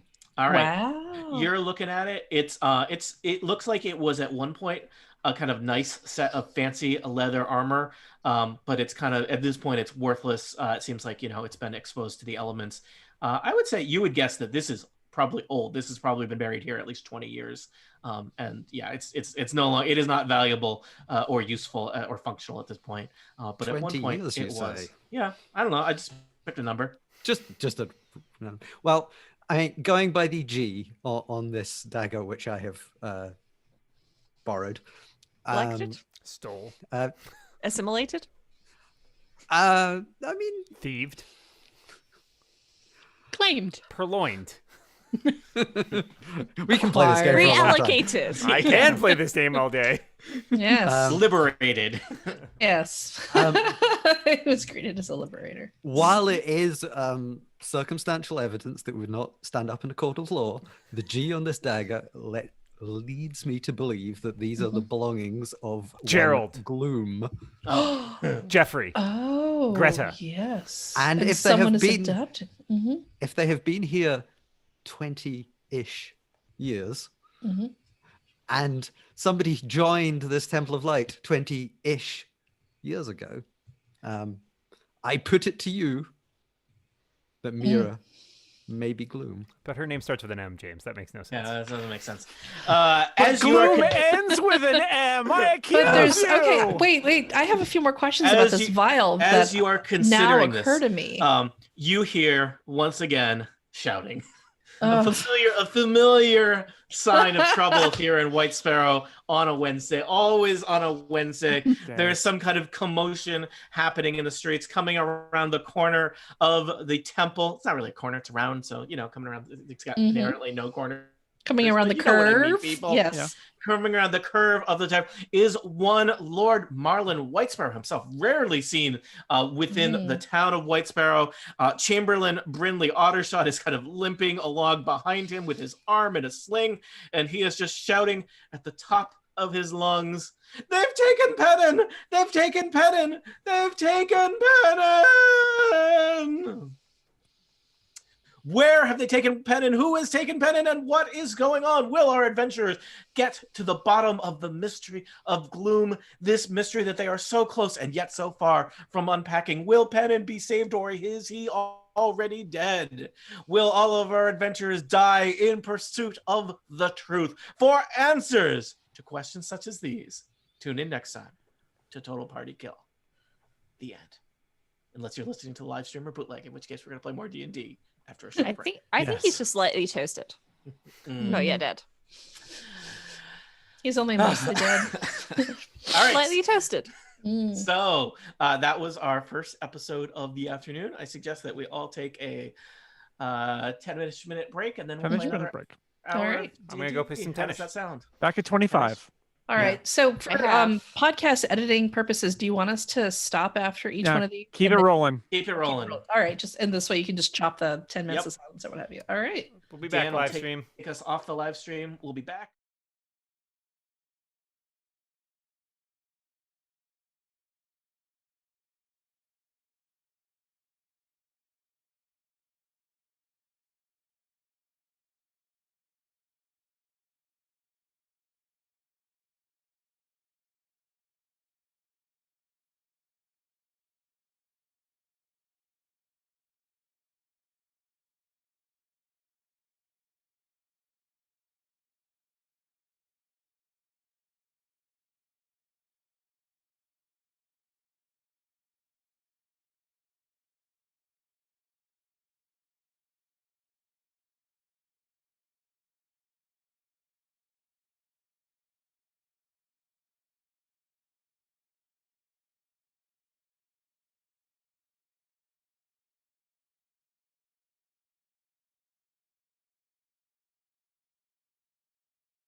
You think we're live, Dan? I know we're live.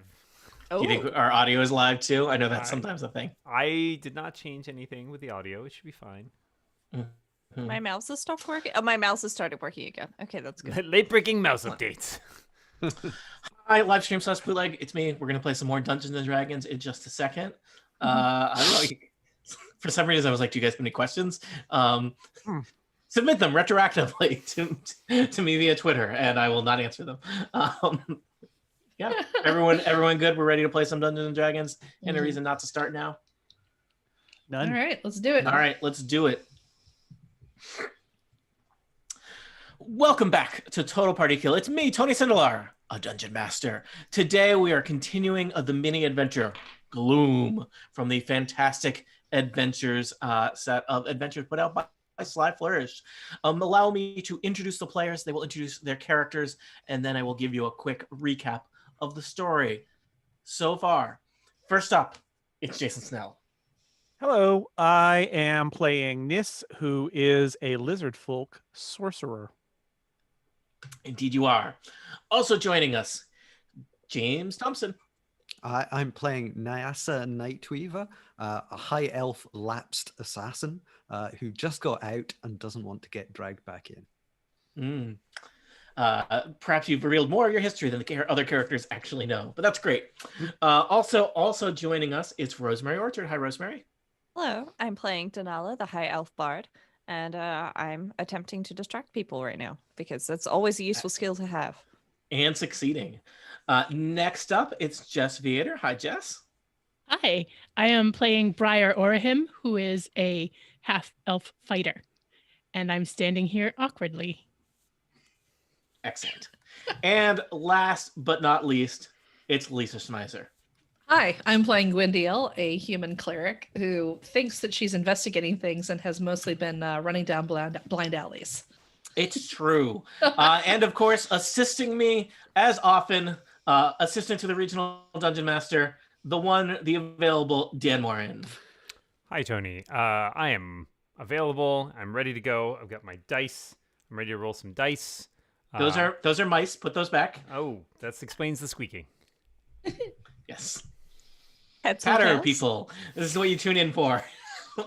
All right. What has been happening in our adventure called Gloom? Well, this adventure, what do you need to know? It takes place on a Wednesday.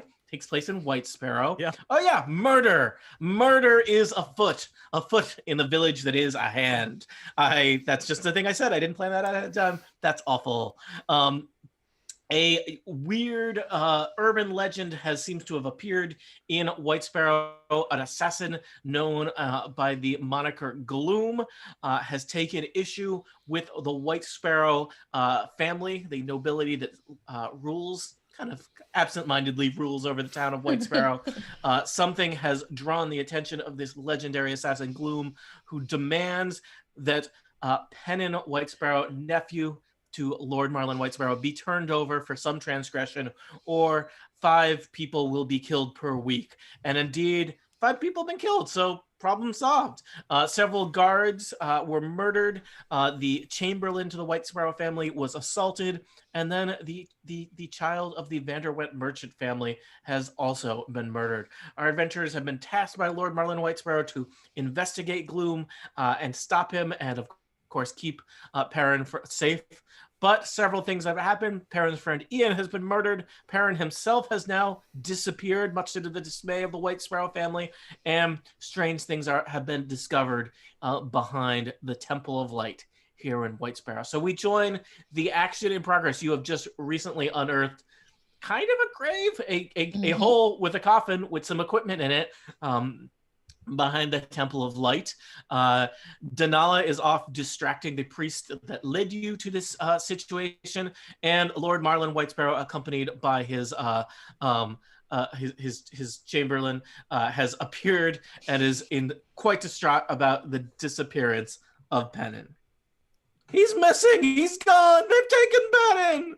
Screams the chamberlain, or screams the Lord. The chamberlain is just lurking behind him, looking distraught. That is most What's what unfortunate. happened? What happened? Let's see. So we have the priest is she distracted by this now, or is she still at the mercy of the bard? And in fact, there's a couple townsfolk that have kind of come around the corner of the temple too to see what's going on, because it is unusual for Lord Marlon Whitesparrow to appear in town freaking out about his missing nephew. So I pocket the vial for future study. Yep. All wrapped up in cloth and everything anyway, because I think it can come in handy. And I head over and I ask if we can go back to Perrin's chamber and check it out. Lord Marlon Whitesparrow just kind of collapses, weeping. Brinley Ottershot, Chamberlain to Lord Marlon, steps forward to do the talking. And to play that Chamberlain, please welcome to the podcast. That's right, Dan Morin. Oh, it's me. Yeah. Woo! All right. Oh, Lord, another one of these servants. Worried for your job there for a second, Dan? Yeah. Might be replaced any moment. You like to keep me on the edge like this suspense. I do. Delighted to see you again, even up under unfortunate circumstances. Yes, Pennon, it seems, has been taken. We thought he was secured in the tower, but unfortunately it seems as though someone was able to gain access, picking the locks and removing him in the night. They picked the locks, you say? One must assume, since the door was locked, and the key was only in the possession of Lord Marlon. Could we come back and look at the tower in which you kept him, and perhaps retrace the steps a bit? I suppose you could. It seems as though it may... time may be of the essence. I'm not sure if the tower will yield any useful clues, but I think welcome. we need to... I think we need to make our way to this Ferris rock. Magnet Ferris rock. I don't know. See what I'm going to have to pull aside somebody for a quick a quick tete-a-tete. So let's see. Briar, you're just kind of standing around, right? Yep, that's what I'm doing. So Briar, I'm going to pull you aside for a minute and say, do you think it makes sense for us to check out the tower to confirm that the lock was picked? Probably not, just because we know that the other Ian's lock was picked. Okay. So presuming that the person who took what's his name? Pennon. What is it? Okay. Pennon. Pennon. Is the same person, has the same skills. Okay, so we're just going to assume it's the same MO, and now what we're trying to do is retrieve somebody before he's killed. Unless somebody's trying to hide a crime in a series of otherwise identical crimes. It's a copycat. Nothing like covering up for a murder by murdering 7 other people. Okay, team huddle. Team huddle. Bring it in. Team huddle. All right. Brinley Ottershot comes into the huddle with you for a second. Is it possible that this Mira is the great assassin Gloom, retired to a life of religious devotion, who so enraged by the defiling of the temple by the 2 young men has gotten her assassin gear together and been involved in a revenge plot against the 2 kids. Enough of your crackpot theories. It sounds like a good working theory, honestly. Yeah. It seems like a massive overreaction, but it's plausible, and it's the only theory we've got. I was just going to say, I do wonder why kill one and kidnap the other. Why not just kill both? Maybe she's going to torture one. And how did she manage to hire some fellow assassins to take out the Chamberlain? The ancient elven gold was probably also in the coffin, along with the rubies. Elven gold, that's good. Don't we have somebody in our party who knows about like assassin culture and how they hook up with each other? I don't think anybody knows that. Is it really hooking up, or? I mean, I'm not sure assassins are cut out for long-term commitment, so I don't feel like hooking up was a pejorative term. I think. First of all, that's very judgmental about assassins. Yeah. It's not judgmental at all. Let's just point out several people here. Assassins embody hookup culture. They meet somebody, they have a quick connection, they get and then they leave, and then they murder them. They may be dead or not. Yeah, exactly. It's not judgmental. Look, all of you have murdered people today. I mean, except for Lisa. I think that Nyasa should, if we go to Magnet Rock, I think it is worth Nyasa having a conversation with whoever we find there, rather than we go in. Swords blazing. Blazing. Yes. Yes. I Bells was trying to blazing. think daggers drawn, but I mean, should we potentially be prepared for combat? Should the conversation not end well? I mean, I think always, but I'm hopeful that we can like talk our way out of this. Okay. Great. And yeah, because I think we know Gloom, and certainly Nyasa has a lot of. I joked when I was talking to Tony. I think Nyasa has written Gloom fan fiction at some point in her teenage years. On LiveJournal. Yes. Wow. No, They have LiveJournal in D&D. it's on It's a live parchments journal. that have been nailed to Yeah. random notice boards. What are these? 95 theses? No, it's really good fan fiction. I don't know. I'd just like to note that I saw the use of the royal we, and I'm not fooled. But anyway, I'm Yeah. fooled. I would agree with Nyasa that we should probably investigate the rock. I mean, I think I've revealed at least to some of the members of the party that I might have had a past in the changing people's lives profession. Yes. Well, Nis is going to offer to lead the way through the bog to the Magnet Rock, since that is where the bog is generally where her people are from. I think probably I don't know if we see somebody or if we're getting close to the rock, whether some of the party should hang back. I mean, if I will go in volunteer alone, to hang back. if I go in alone, I'll probably die. But I think if we go in too many people, it might be seen as an act of aggression. Well, I could pose as your, Lizard native friend. guide, whatever, that people never pay attention to the lizard folk. I would Fair go enough. with that. That sounds smart. Yeah, that And sounds we've good. seen that Nis is advantageous at close range, even though Nis tends to prefer long range. I'd like to point out that I'm a bard, and therefore I might be good with a fireball, but I'm better off at a distance than I am right next to somebody who can just repeatedly stab me to death. I'm not going to Okay. volunteer to go because I'm not very useful in combat. Right. Well, You what can I'm stand hearing, next to me. Yes. what I'm hearing here is that me and this are gonna. Yeah, I think that's right. And we'll be right behind you at a respectable distance of approximately 20 I mean, paces. Nis would rather be lobbing spells from a distance as well, but it may be that in our party, the logical lie to make it seem like there are only two of us would be Nis, unless somebody else has a better idea. The only thing is, if we're trying, if Gloom is indeed this, or if Mira is Gloom, this master assassin, she might be wise to our trying to She pull might. a fast one. I mean, Briar would also probably be exceptionally useful at close range. Yeah, definitely more effective close up, and also not at all stealthy. So Well, then maybe Briar and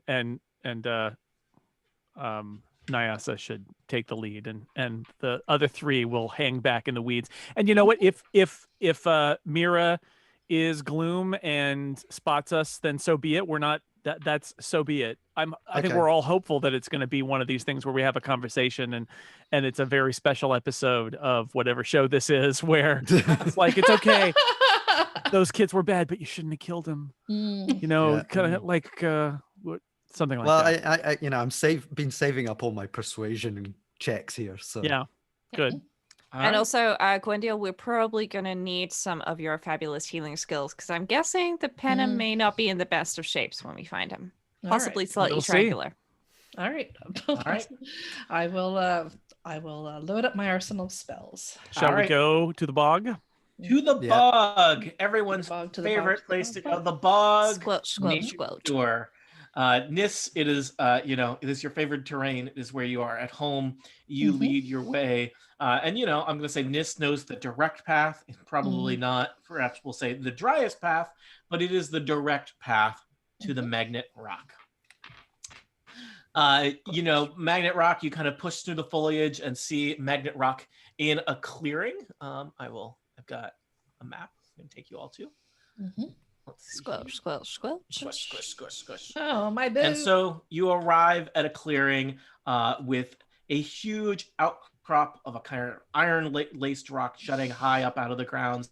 The remnants of something that must have landed here millions of years ago. The front surface of the rock has been set with slabs of slate to create kind of the appearance of a building entryway. Someone has carefully etched strange symbols into the rock around a large crevice that appears to open into the darkness beyond for those that seek to go into Magnet Rock. But standing between you and the interior of Magnet Rock are a quartet of disreputable looking individuals far less reputable than yourselves. Let's just be honest, these people look like thugs, like murderers and scoundrels.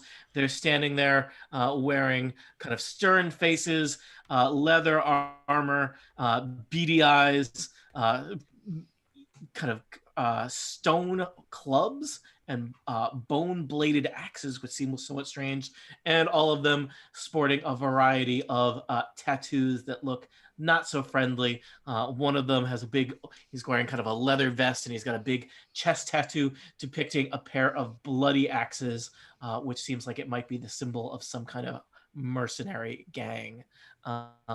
So I think you see them and they see you. You can decide who's in the front and who hangs back. They look ready for a fight. They've got their weapons drawn, but are also just kind of standing there by the entrance to Magnet Rock. I was thinking that we would have an opportunity to do we've got the rubies from the previous people that we mowed down, and whether we could have convinced them that we were also in the pay of Gloom. You could certainly try that, or Yeah, that would have been good. Yeah. Well, it's not too late to do that. I quickly turn around and draw a little blood tear under my eye. And, Guys, I have paint. Do you actually have paint? I do. I have a disguise kit in my thing too. Oh, I can do wow. it for Why do you have everyone. paint? So That would be everyone good. just like turn around. All right, Okay. venture in. I'm studying the cash. skyline and the trees. Around. All right. So everyone now, yeah. So Oh, I do have ink. I put my armor, I think, into full native look of assassin. Some of you may rogue. be more convincing convicted murderers / mercenaries than others, so plan accordingly. Well, I'll go at the front. Oh, I should probably just quickly mention to everybody else, I can disguise myself as somebody who we have previously seen. You absolutely can. Oh, Ooh. wow. Then- That's a which skill is that's a good to very have. useful skill to have. So if there's You saw all the people we murdered. Indeed. yes, I did. One of those might work. All right, I would like to disguise myself as the first person who was murdered, please. Okay. Bearing in mind, this may not Wait, go do very we far all know because this I don't. about her, or are we all like surprised when she does it? That's magic. It happens. Yeah. I mean, I We haven't mentioned it seen her do before. this before. Yeah. I've mentioned it, but Okay. nobody's seen I mean, it. I also have a disguise kit. I mean, with that, I don't know if I can go as far as. I mean, You are not- disguising myself uses one of my spell slots, so I Yep. then am Disguise is magic, so it's much more effective than what you could do with a disguise kit. Well, I Nyasa. can At just the do same the- time, Try. yeah. At the same time, even if I disguise myself, I don't know much about these people because we didn't exactly converse with them before we slaughtered them. So it may not be the most convincing of disguises. Well, so, I mean, I think I've got the assassin knowledge. So with the blood tier, let's try the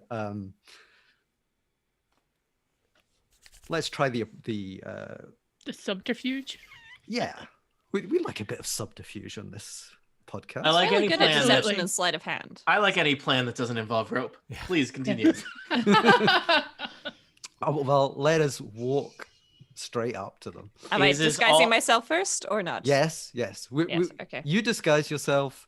The rest of you look disreputable as you I'm So extremely you have, intimidating.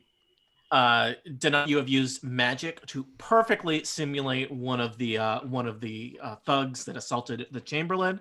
Nyasa, you have used your disguise kit to make yourself look like a generic thug or assassin. Briar, you're striding up. What do you want to be doing? Well, I've used my paint kit, and I can paint anyone else's blood drop tattoos if they need to. And I'm very intimidating, so I'm just looking intimidating. Yep. Nis and Gwendiel, what is your plan? I use the word plan in quotation marks. Stand Behind a rock. Stand a few feet back. Okay. Yeah. No, there's a rock. I'm plenty of- standing behind it. Plenty of trees, shrubs, and rocks to hide behind. Where I don't. 30 or 40 feet back from any conversation, or let's just say situation. Yes. All right. So Nyasa, Briar, and Denala, in various versions of costumes / fancy dress / disguises, approach the 4 guards that are standing outside Magnet Rock. They kind of look at you wearily, but not, aggressively. I'll just so they all look somewhat disreputable. They're wearing leather armor. There's 2 kind of in the middle that look particularly kind of tough and menacing. The 2 on the kind of flanking them look a little less intimidating. And to play at least one of these guards, please welcome to the podcast, Dan Morin. Dan, which guard are you playing? I'll be playing one of these guys in the middle here, who will see them walk up and say, "Oi, Razor, is that you?" Yes. Oh, this is. Where have you been? What happened to Boken and Savannah? I thought you went into town to kill that Chamberlain. They're still drinking. Chamberlain's dead. Give me a bluff check, Denala. Is that deception? Deception. Sorry, in 5e it's deception. You're lying, but 12. I will say, you know what? You have an advantage because you built a disguise. Well, 22 on my second roll. So. All right, much better. You took out the Chamberlain. That's good work. It's not often we get paid to do something as fun as kill noblemen. The Never rest happens anymore. Yeah, you know the rest of the guys? Of course you do. You know the guys. Yeah. I've been drinking a bit though, so. Oh, right, sure. Well, always celebrate celebration. after a kill. Celebration. yeah, sure. There's Arnold, Chris. This is Razor, Karna the Razor. I told you about him. He's a really nasty piece of work. We're here to see the boss. We've got some stuff that we need to talk about. And you are Bob. And Bob. I You guys know Bob? I don't know. I Bob. broke out of the prison. You know the prison down south. Oh yeah, and we know the prison down south. He points at a tattoo on his cheek. He's got one of those like. Yeah, I point at mine as well. It's like, yeah, we know what it was like. Sure. Yeah. Would I you? just stand When were you? nodding. When did you serve there? When did you do your time? I got out a while ago. Usually I put makeup on to cover up this tattoo, but it's hard to find work. I understand. Yeah, people are so judgmental. So I've been out a while, but I got hired here by Razor to help them with this job. Razor, you got hiring and firing ability. That's you're moving up in the organization. Gave me this ruby, this nice blood red ruby to join in. Yeah, we all got one. Yeah, sure. Yeah. And so I've not met the boss directly, so this is kind of more of an HR issue that I need to sort of sign some stuff. He needs to fill out the paperwork. Something I should have done a little while ago. Please give me a deception roll. Okay. You can have advantage too. You brought a prop. I think that makes every lie better. I don't need it because I got a 23. All right, you somehow are lying expertly. All right. Well, yeah. We all We all remember our time in the prison doing hard labor, breaking those rocks, doing laundry. So much work. But it's nice to be out. So, Fresh air, yeah. you know. Nice catching up with you. So, Razor, always good to see you. Yeah, you're just one messed up guy, Razor. Be well. I'm just So is standing it- here nodding, pretending that I've had a little bit too much to drink today, Mhm. but that I've been very successful. So is it the okay? The three of us go up ahead. Mhm. Oh, no can do, Chief. Sorry. You know the deal. Nobody in, nobody out. But the paperwork. I know. Yeah. What do we care about paperwork, right? We're hardened criminals. What should we do Yeah, with the boy? but we've got a code, man. Yeah. What should we do it's with an the boy? unwritten code. What you do with what boy? The boy. We were told to bring the boy here. What boy? I don't see a boy. Ian. He's behind the rock. Well, why is he behind the rock? He's not in great shape. He's too heavy. There's 4 of you. Nah, we just left him there. He's unconscious. He's not going anywhere. We got the boy in the rock. That's the boss came by with the boy. That was But this the whole is the plan. other boy. She told me to get him. We've got his body. Didn't we mention he was dead? The one she poisoned. Okay, why do you have a dead body? Why are you walking around with a dead body? That's incriminating. Evidence. You've got to get rid of the evidence. Well, why are you that's bringing what- it here? Because a bog is a great place to get rid of a body. Well, then leave it Maybe in the he should bog. know Don't this. bring it to the rock. That is actually true. The bog is The a very lizard good knows what I'm place talking about. to hide a body. Oh yeah, this is our lizard friend who's like standing 20 feet away. Hello. You guys are I going hope to you bring enjoy the the rock. sheriff down He's- on he's all just of from us. a bush. He's our local guy. Don't worry about him. You know, lizard folk. They don't know very much. Look, you guys are going to bring Not the very sheriff down intelligent. on all of us. I think you better just clear out. The boss was very clear. Nobody goes in. We are here to make sure that nobody goes in. What about people coming out? I said nobody in, nobody out. Was that not clear enough for you? What if they have to pee? It's a bog. Go anywhere. But it's a Yeah, rock. just not in It a doesn't have fountain. drainage.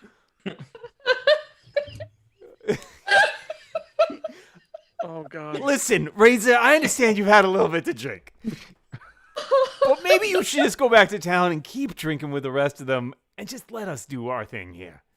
You know what? Here's an idea. We'll guard the rock for you, and you guys can go and get a drink, because I know you really want one. Here's an idea for you. You can get murdered by the boss when she comes out and finds that you're a stranger we left in charge of the rock. That might I'll stay happen here. anyway. I'll take your place. Go on. Yeah. You can go I and mean, drink. you at least She knows 2 me. Yeah. And I was hired by somebody she knows, so I'm like almost as trustworthy. She's my grand boss, as they say in job advice columns. He looks at his friend and goes, Stony, you believe this? They want us to go and have a drink. I don't think we can do that, do we? The I rolled boss a isn't 20 going to for come that. out for Shakes his hours. head. He's very serious. Doesn't say anything. Just shakes his head. The boss isn't going to come out for hours. Surely you want to go and have a little bit of a break. Sit I down. gotta be tell you honest. what. I'm more scared of her than I want to drink. Give me an extremely hard persuasion check, Denala. Okay. Oh, 18. He seems unconvinced. You know, I he's- think we're he's gonna got- stay here. If you want to bring us something from the pub, I won't say no.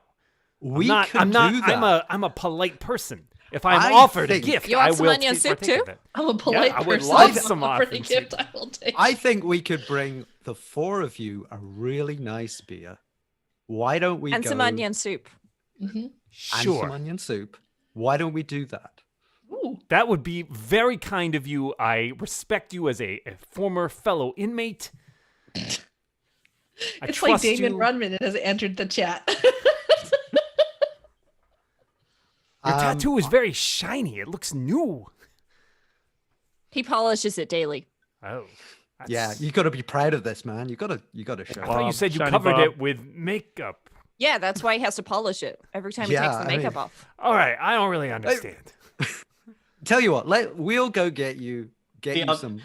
Well, you continue to talk to the one thug. The other thugs look extremely bored and tired of all of you. They're just looking for something else to do in this bog except talk to you. What I'm thinking is that we basically poisoned the 4 of them. Yes. Do we have poison? I might. Let me check my equipment to see what I have. I could also potentially use another spell to put people to sleep. All right. I could just stab them. Well, that's also a plan. I think we fall back on the stabbing. Yeah, I think no, let's try technically you poisoning. fall forward onto the stabbing. Yeah. So you fall forward. Yeah. Remember, people. I would step vote for trying forward, the poison spring approach. Well, I slash knockout drugs. Yeah. I don't Yeah. carry So poison, are you but is it carrying- possible for is us to look anybody carrying- around to see if there's anything we can use? Potentially, Nis yes, might we know are in the what land we of can poison. use. I think Nis would know. Yeah. Yeah. I will just, it'll occur to you as you're thinking about this very improvised plan that would have been great to improvise back in town, that being able to poison enough to incapacitate 4 relatively severe looking guards / murderers would take some pretty substantial poison. I'm not sure if any of you have that. If you have that as part of your magical abilities or equipment, that's a thing we could talk about, but I don't know if you do, and that might be beyond the scope of what you could do on a Wednesday. Like, you got to mail away for it and then wait 6 to 8 weeks. We have that vial, but that vial, Whitesparrow is a small town. It's empty. Yeah. Got a shovel. Yeah, There's not a 24-hour. Not gonna help. The vial is 24-hour, mostly empty. I'm not sure we could replicate it. I mean, There's for not a all that this is 24-hour CSI poison White shop. Sparrow, I don't have a lab tech. Do you on also have hand. a replicator? Because that would Yeah. that would open a lot of doors for you in this world. Did if I can have a that this- robot panda. Yeah, did I mention that this is set in the Star Trek world and we just never get into that? We're all in the Everything's holodeck in the here. holodeck Yeah. for this whole adventure. I was wondering about Jason's Computer Yeah. end Jason's program. Arch! Yeah. Yeah, you're all ensigns. I've not mentioned that in your backstory. It's a real lower decks RPG system. All right. Well, I have a candle, so- a lute, and some jeweler's tools. I think that Denala, Briar, and Nyasa drop back a second and somehow reconvene with Gwendiel and Nis, who revealed himself and are, around the corner in the bog from this situation. Okay, So at the risk of sounding culturally insensitive, is maybe now the time to talk to the bog-dwelling lizard person about what they can tell us in terms of tactical advantages and disadvantages in the area? I mean, what do you think, Tony? Is there anything special that Nis might know about this, or is it really just like, the Nis bog knew is how to here and the tamper, big rock sure. is there, bog. and I mean, I don't want to create a situation where Nis is like, just because I'm a lizard person doesn't Nis- mean I know about swamps. Nis knows a lot about swamps. It's kind of your bog standard bug. Yeah. Wow. Nis, give me a quick history check on Magnet Rock. 4. Oh, I heard of it about 20 minutes ago. Magnets, how do they work? How do they work? You know what? I will tell Briar, Nyasa, and Denala, give me a quick perception check on Magnet Rock since you were very close to Magnet Rock. Okay. Well, I got a natural 20, and this is a real Wow. dice. Not Nyasa, you noticed when you were near the rock that your daggers, like you could feel them kind of tingling in your various zillions of sheaths that you have all over your murderer's outfit. You think that there may be something strange about using metal weapons in proximity to Magnet Rock. And in fact, perhaps Interesting. these guards are briefed on that because looking, you notice they are all wearing leather armor and specifically carrying stone clubs, which looks very primitive. And the berserkers in the middle there were carrying axes with blades made out of bone. That's notable. So there you go. That's your tactical information about Magnet Rock. So It's a our- magnet and a rock at the same time. Okay. basically, we should probably lose all of our metal weapons, at least if we're going in. For the fight outside, we're probably fine. Well, the good news is if it's magnetic, then it's pulling our weapons towards it. I which was thinking may that we give you just an advantage with the daggers if we throw the daggers at them, they will travel faster. and harder. But don't they Have know you ever to duck done- and just let them stick to the magnet? Have you ever used a magnetic dartboard, by the way? Yeah. Science has no place here. I guess now is not the time for me to put on my scale mail, is what I'm hearing. Once I'm stuck You to don't the know. rock. I mean, unclear. It's like those things where you can jump with like the Velcro and like Yeah. Velcro Yeah. yourself to walls. Oh, that's This so is weird. the metal version of that. So I would just ask Nis if he knows She. she does she know if there is a way around this rock? Because maybe there's another way in. Nis, you do not know of another entrance No. into Magnet Rock. In fact, it's a little unclear. Is it an entrance into the rock or into a cavern beneath the rock? Just like to Well, have they said a no- quick look around to make sure there's nobody sort of lurking in trees or, out of like not directly in front of us, please. Sure. You see the four guards are still kind of just on the edge of your periphery of your vision, lurking / stationed in front of Magnet Rock. You're otherwise alone here in the bog. So Nis looks at everybody and goes, well, we're going to take these guys out? Is I that think what's happening now? we gave them every opportunity to leave, to go and have a nice drink. We tried to get them fired. Yeah. Can I stab them now? Yes. Yeah, I would mean, like to set them on fire. maybe the diplomacy will work for the next stage, but I think violence is the only answer here. All right. Wow. A haunting statement coming from James. Yeah. That was James. That's one of the most American things you said. Yes. Is the plan just to rush into battle, or do you have a plan? Again, I use the word loosely. A plan. Do you have one? I would say, given the number of people that we have, and we have the element of surprise, if like everybody picks a buddy and we kill them, That's not how buddies work. Target. Oh, Yeah, the there buddy you go. Everybody system. should pick a target. A goal. A goal, an objective. so like I'm just gonna sort of wander around like I'm Mhm. drunk. So I'm over here. Fair enough. Classic I'm- D&D.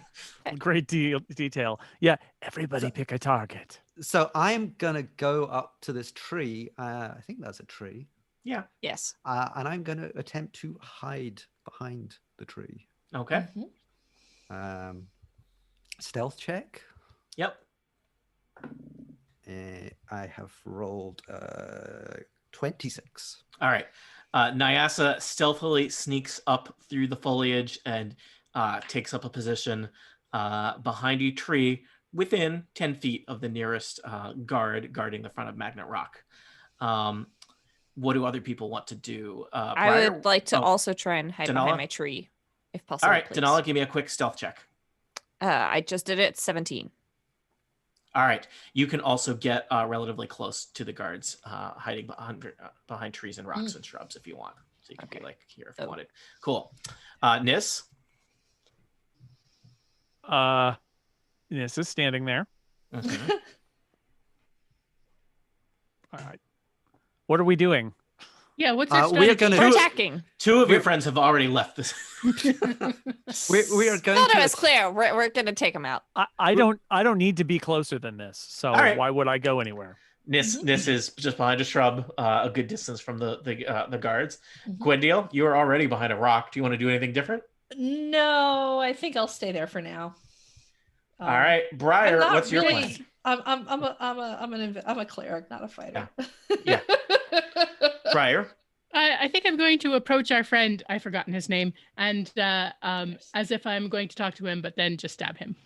I don't think All you right, were Wait, introduced. So does anyone Briar- else see the labels Berserker on those two dudes in the middle? Yeah. Yeah. Yep. Berserker.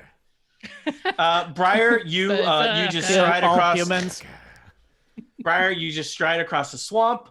Dan, you play the thug. You're gonna wave to Hey, welcome Briar. back. Briar, you just walk right up to this this berserker, and I don't think we've actually met. My name is.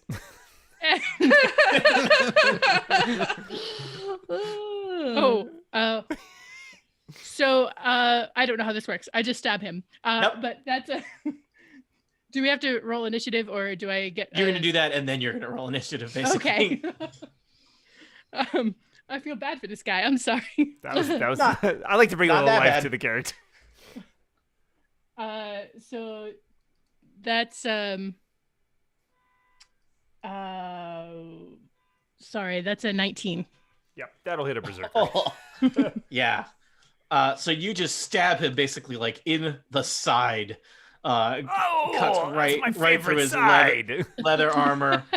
He looks very startled. His friends all look ready to fight. Roll us damage, Briar. Oh yeah, that. Wait, I always forget this part. I like that she's looking over. It's like that she's got like a, I don't know, Oh no, snake eyes. That's D&D 5. advisor over there. Okay. Okay. I think it's multiple monitors is what it That's is. what it is. yeah, Yes. yeah, I know, but it's funny. It's like just off screen. Now what do I do? Are, There's a whole party of D&D players. You didn't play the adventure, Jason, where Glenn's child served as D&D caddy, recommending spells for Glenn the Wizard. No, but we So, should all be Oh, so that was lucky as to great. have a spell caddy. spell caddy. Oh, he just All stood, right. she just stood there behind him whispering things. It was very Very good. Yeah. Perhaps fireball, sir. So the berserker gets cut in the side for 5 damage. 5 is not a lot of damage, but emotionally, it's devastating. All right, I'm gonna Willie, ask. I thought you were gonna bring me a beer. I'm gonna ask all of you to roll initiative. Dan, I've given you control of all the bad guys, but All maybe right. you can share them. Yep. There's 2 berserkers and 2 scouts. They have different stat blocks. I've got 'em up. The berserkers are big and burly. The scouts are here.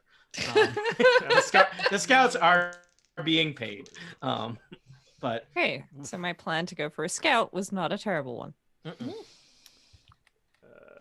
Berserker. Dan, what do you want me to roll versus what are you rolling? I just rolled initiative for both of them since I had dice for All them. right.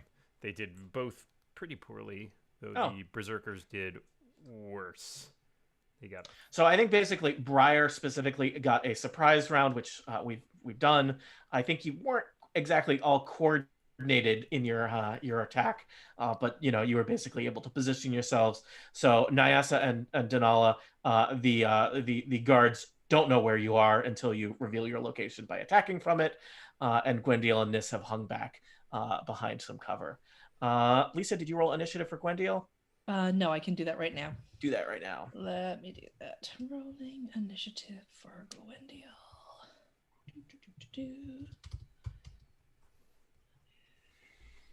Dan, you want to control scouts or berserkers? What do you want? I think I've fallen a little bit in love with the berserkers, so I think I'm going to use them. Okay. Okay, for I initiative, don't. Nobody rolled asked the 19. berserker's name. 19. Very 19. good. Well, I think you Yeah. referred to one of them as Stony, because his name Yeah. is Yeah.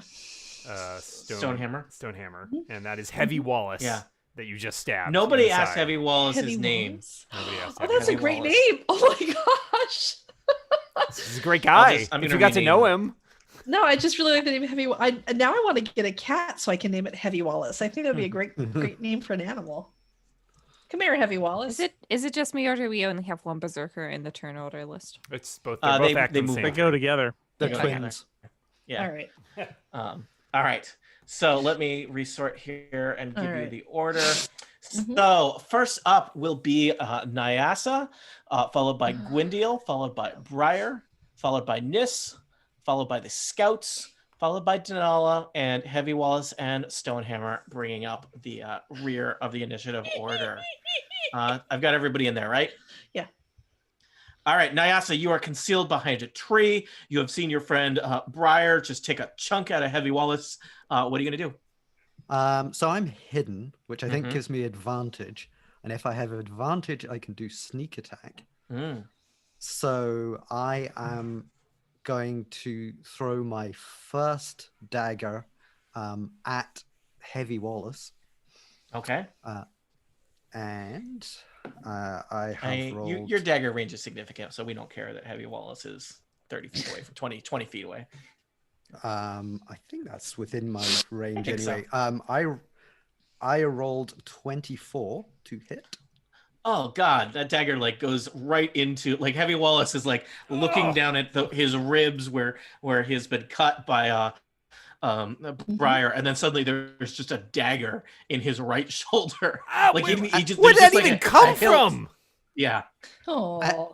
And to add like insult to injury, it was actually one of the Gloom daggers. Oh, it's rusty. That's not cool. Yeah. I know. It's I like have his tetanus shots up today. bonus damage. There's no healthcare in Gloom's. Yeah, healthcare for Marauders. mercenaries is not good. That's FYI, really, honestly, it's the source of a lot of the systemic issues in and around Whitesparrow. I will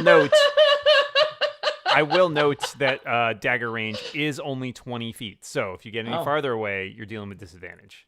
Yep. I'm sticking with this tree. Did you roll damage? I am just about. I think that tree threw a dagger at me. I think he sees there's someone behind that tree. I rolled 3 plus 3, 6 plus 6, so 12 damage from dagger 1. Dan, you'll put that in. I'd already put in Briar's damage. That's not great. He doesn't like that. And as a bonus action, I shall throw another dagger. Also, Gloom's second dagger. Wow. Because... Just leaving, in case you guys need to run away, you have now you it's framed her for killing her murder of by their boss. Yeah, I don't think Sheriff Willowmane investigates crime scenes this far away from town, but this would be a big. She's too busy complaining about crime at the bar. That's I wipe down fingerprints off the daggers first before I threw. Like all good assassins. Free action. Yeah. I wear gloves. And that is a 15 plus 5, a 20. That hits. That will hit. Sadly, I can not do bonus damage on this one, but I roll another 6 damage. Can you do do you have 2 weapon fighting, or are you just... Yeah, this is 2 weapon fighting. So it's a bonus action for if a thrown weapon, I can do a second thrown. And you get to add your modifier for damage to that one too. Usually you don't with the second one. Oh, maybe that's the case that I can't do the... there's a special thing you have to take if you want to be able to do your modifier damage on top of the straight dagger damage. Okay, so in that case, it's just 3 damage. 3 damage. On that one.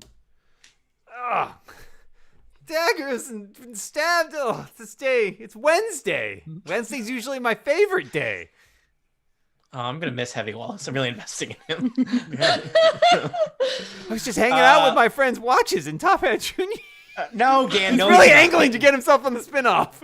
Yeah, he's gonna get murdered. Brutally, by the sound of it. Yeah. Gwendale, you're behind a rock. You're watching your friends stab and throw daggers at some unscrupulous-looking folks in front of Magnet Rock. Looks like you're coming around from behind the rock. I'm coming around from behind the rock because it occurs to me that I could probably disorient Stony Hammer by throwing a guiding bolt at him. Oh, I've got that, So what happens? What do I roll here? Because I can tell you the damage is 46. You'll have to roll an attack. You make a ranged spell attack first. Oh, to see if it okay. hits. Oh, I do what now? Okay. Roll a d20, and there should be it should tell you to add probably your spellcasting modifier, spell attack bonus. All right. So d20, rolled that. Okay, that was an 18. If you look at the top of your list, that's going to hit. Yeah. Normally, if you look at the top of your list of spells, it'll probably say spell attack modifier plus something. Okay. All right. So that was an 18. Plus 5. Yeah, you definitely hit. Definitely hit. And then the damage, I rolled for damage, and that was 18. All right. Wow. 18? So what is guiding? Well, it's 46. 46. Yeah. A flash of light streaks out of your holy symbol, Gwendale, as radiant damage just burns into Stony Hammer's face. He does not like that. the next attack roll made against Stony Hammer before the end of your next turn has advantage because he is like glowing. It is like there's like a disco light on this mercenary. Also, he just took, what was it, 18 damage? Yes. Yeah, That's I not good. It's not He good. dealt it. He looks displeased with this situation. All right, I'm gonna run back behind the stone. All right. Good choice. Having done that. Briar, you are face to face with Heavy Wallace, and Stony Hammer is right there as well. Heavy Wallace still looks a bit confused about the whole thing where you are murdering him. Is this because I wouldn't let you in? Yes. Yes? Yes, I mean, it is. I can't argue. Well, it's technically my job. Yeah, true. But I only rolled an 8. Quit your job. 8 with your adding With your my- modifier. Yes. All right. So you swing wildly over his head. He dodges while looking confused about the whole situation. Anything else, Briar? Nope. I think that's all I can do. All right. That's all I can do. Nis, you are back in the, the adjacent bog. It's kind of calm over here. Mud's Yeah. really good quality mud here. This feels at home, and from here she can sight up the scout and on the left there, and hit him with the crossbow bolt. All right. Do a little ranged attacking for Nis. Mm. So here we go. Oh, come on! I gotta get keyboard access in a floating window. That's tricky. Times. And it's only an 11. Your crossbow bolts, it seems to be almost like it gets pulled by the magnet rock and magnet rock. Scout wildly. All right. That's it. I think these... Nis puts the All crossbow away and prepares magical spells instead. Yeah. The scout is next. Let's see. I got 2 scouts.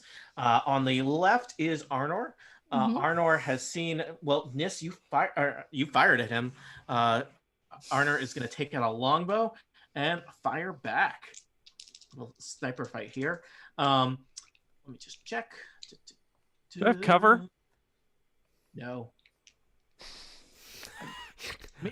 I'm in the weeds, but okay. Standing in the wide open bog. Yeah. No more than he does. Okay. He is going to make it sounded 2... the flavor text suggested that I was sort of completely surrounded by stuff, and now all of a sudden I'm in the wide open. So. Well, I imagined you were like on your belly, and then you stood up to fire a crossbow bolt. All right. How's that? If you Not want, acceptable. you can try and hide. What? You can try and hide next turn if you want. I'll tell you, he had a longbow, and he also, the scout is a scout. He has keen hearing and sight. He has advantage on wisdom perception checks that rely on hearing or sight to find his targets. I think if it was a less hunter inclined character, you might have had a chance, but you don't. So guess what? 2 longbow shots are going to come firing in your direction. I did not roll great. 9 probably hits a tree near you. 13 might hit you. Nope. All right. They whiz past your head, nowhere near you. And you hear a scout swear something. The other scout, this is Chris. Chris saw Nyasa throwing these daggers from behind the tree. Feels like you're behind a tree. You would have cover. So Chris is going to rush into combat, comes running around the tree at you, Nyasa. He's got a short sword out, and he is going to make 2 attacks on you. Ooh, I'm rolling much better. 23 and 14. 23 will hit. All right. How excited you're about how well you're rolling. Poor Wallace. And he You get him, cuts into your Chris. side, with a short sword made of bone. You're going to take 5 piercing damage, and then you block the second attack. Denala, you are currently hiding by a tree nearby. You see this skirmish between Chris and Nyasa breaking out. Your friend Briar is over there face to face with 2 berserkers, and another scout has busted out a longbow. What will you do, Denala? I'm gonna try setting everything on fire because that seems like a solid approach. That is the Dungeons and Dragons way. So I'm gonna try and set Chris on fire as he seems to be getting closer to me as well. And yeah, so if I rolled that, I rolled a 7. Oh, sorry, 8. Can't count. 8. That's probably not going to do much difference, but you know. You set a nearby shrub on fire. Nis glares at you from across the battlefield. Sorry, Nis. I'm not trying to set the swamp on fire. I'm trying to set the people on fire.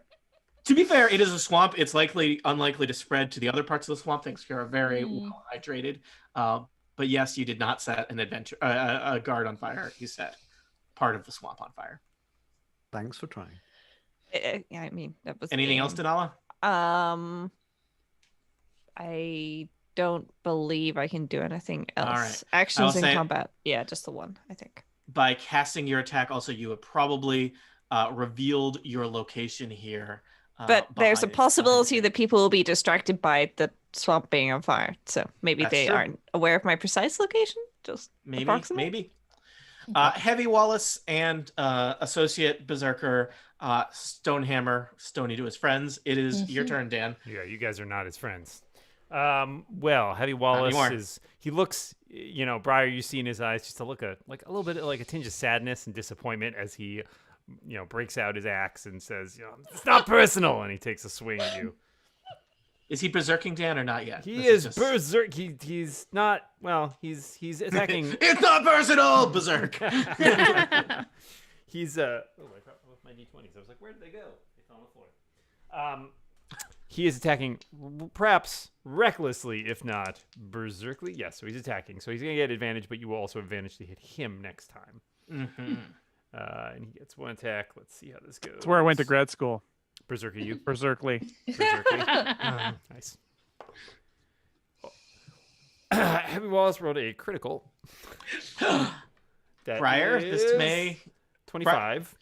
Jess, did you bring a backup character? From the swamp emerges. Hey. Oh boy. All right. Well, let's see what this looks like. You're a fighter. You probably have more hit points than other characters. I have some hit points. That'll be 20 damage. Oh. Gosh.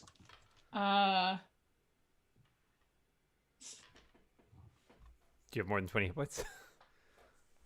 No. Briar splashes into the swampy ground in front of Magnet Rock. How hurt are you, Briar? -2. All right, that could be a lot worse. You are unconscious, bleeding in the swamp. Wow. Strong opening move for Heavy Wallace. Stonehammer, not seeing that Wallace seems to have things under control despite being stabbed and cushioned with daggers. Geez, who else can he see? Maybe Nis? I think Nyasa is probably your target. He sees Chris running after Nyasa, so he's gonna run up there and. Especially he doesn't have a ranged weapon, right? Yeah. So he's gonna run up and take another. He's gonna take a swing with his own axe. He will also attack recklessly because that is how Stonehammer does his job. And he rolls a 21. Ooh, gosh. Which will be 13 damage. Still standing. Okay. Growls. Not much.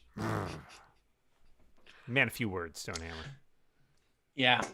Nyasa, it is your turn. There's a scout and a berserker in front of you. The berserker has been lit up by guiding bolts such that attacks on the berserker have advantage. But also, I don't know if you want to be fighting too fiercely. I really don't. I kind of. I'm hoping Gwendale's gonna be able to help us out here. Gwendale might need to try to get Briar back up. Yeah, that was my priority. So, what does the disengage action do? It is your action. It allows you to move Is it your full speed away, Dan, or just half your speed? It doesn't allow you to move. It allows you to take that action. Step up. After which point you can take any movement you take does not provoke. So the action of Yes. disengaging is basically you just like getting out of combat, but Don't it doesn't fight. inherently involve a move. Because I need to get away from these people. Disengage doesn't allow them to do an opportunity attack, right? Yeah. Correct. That's Right. what It it's mainly basically. prevents that. Yes. But it's, I also- it's sacrificing doing having a chance to attack. Yeah, you're not attacking back. You're just running, and then they can just run after you. Run away. Or you But I can also run get- away, but you will provoke. Yes. But I can do a bonus action. Yes. Cunning action. You can disengage. Yes. So I can. Presumably, I need to disengage before I run away. Yes. I am just Dan. Dan, do you as Dan? Yes. I'm not their friend. I'm here to murder them. As associate, filthy, disreputable associate dungeon master, do you want to offer the players any tactical advice? Disengaging is a good move for you, but you can also do it after you attack. You could attack, disengage, and run away. Is that true? Or Yes, he could bonus absolutely. action attack. Yes. No. You bonus action is disengage because rogues Bonus can action, take a disengage. cunning action, bonus action, which Because allows he's them to a disengage. rogue. That's right. Okay, because he's a rogue. Other people couldn't do that. Correct. I'll just point out, as a rogue, It's sort of a James, hit and run. you are a damage dealer. If you are not attacking, you are not doing your job. dead Not weight. doing your job. Yeah. I mean, the problem is I will literally be dead weight very shortly. Right. It Yeah, doesn't I'm just help saying, you. Given that you can use your bonus action disengage, it doesn't help you to not attack. Right. At this point, Right. it's like you might as well attack, disengage, and then run away. The only option would be I can run away twice. It's like, well, you could get a lot farther, but now you're not helping anybody. I can use my healing word spell as a bonus action when it gets to my turn, if you make it to my turn. Also, keep in mind, one of your people, who is probably your tank, essentially, is down, and that will free up Heavy Wallace Yes. to come and menace you a lot more. So she might also Yeah. be a priority to get back up. Yes. If you remember the Yeah, but- incident at the bottom of the dam, Once it's my turn, I'm going after Briar, I think. So Yeah, I've got 2 hit points left, so Oh. I will not survive the next attack, but Mm. I'm still standing. So yeah, Briar first. That's looking on the bright side. Well, I was all in on diplomacy. I spec for diplomacy. Yeah. Yeah. You're one of those diplomatic assassins, a diplassin. Assassinat, please. I kill with one-liners. Assassin mat Yes. sounds like something that's next to a laundromat. That's where you take your bodies. Yeah, it's your laundromat, your automat, and your assassinat. Mhm. All right. Well, since nobody is next to them, so I don't get any of that stuff. So yeah, okay. You do have an advantage on attacking Stony because he's been lit up by Guiding Bolt. Mhm. Right. Well, Stony is going to get a dagger in the neck, probably. Mm. Okay. He's got a big, meaty neck, Stony does. A Well, lot of neck. Do you have a big Good meaty thing- dagger? good thing I have advantage. First roll was a 10. I know people don't believe this. This was my 3rd natural 20. We believe it. We believe your dice are weighted. It's the same dice. Yeah. It does seem I to keep believe that's rolling your them. first one actually on a combat roll, which is good because remember you get to roll a double damage on your things And that includes Yep. your sneak attack damage. if you have sneak attack. Yeah. I don't think I get. Oh no, I do have it Because you have advantage. because I have advantage. Yes, excellent. So it's double the dice, double the 2 dice, and then add the modifier. Correct. Yep. Okay. So Math time here on Total Party Kill, where we add numbers together. 3. You should use a calculator And for that. 4. Does anyone know one? No, there's no Nah, decent there's no one good there. apps out there.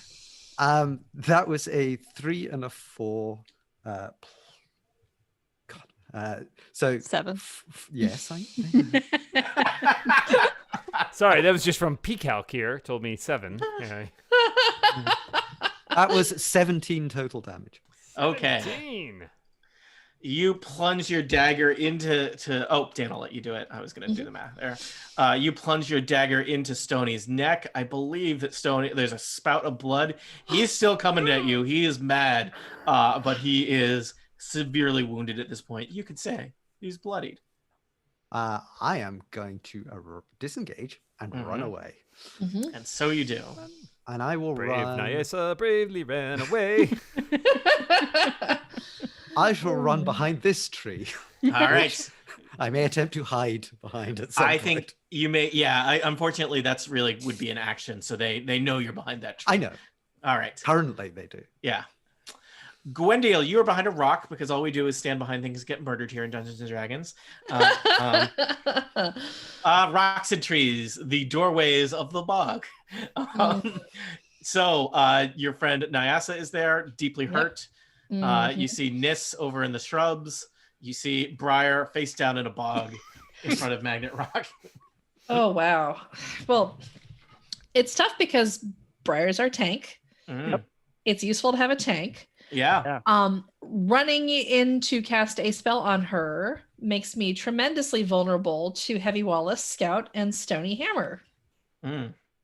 So do you have what healing spells do you have? Are they touch or do you have range? I'm checking those now because like Cure Wounds, I think, is touch, right? Yeah, But unfortunately, like Cure Wounds is touch. Healing Word is ranged. That's correct. I'm also checking Healing Words because I have Healing Word. It's got a 60-foot range. Yeah, I've got a 60-foot. I'm going to do a thing to help you out all here. So here, I think this may be a thing that sometimes in some of your actions you're not aware. Players, please share what your armor class is with each other because it's probably most important to know what are people's relative armor classes more so than it is to know yours. What's your armor class? Yes. 15.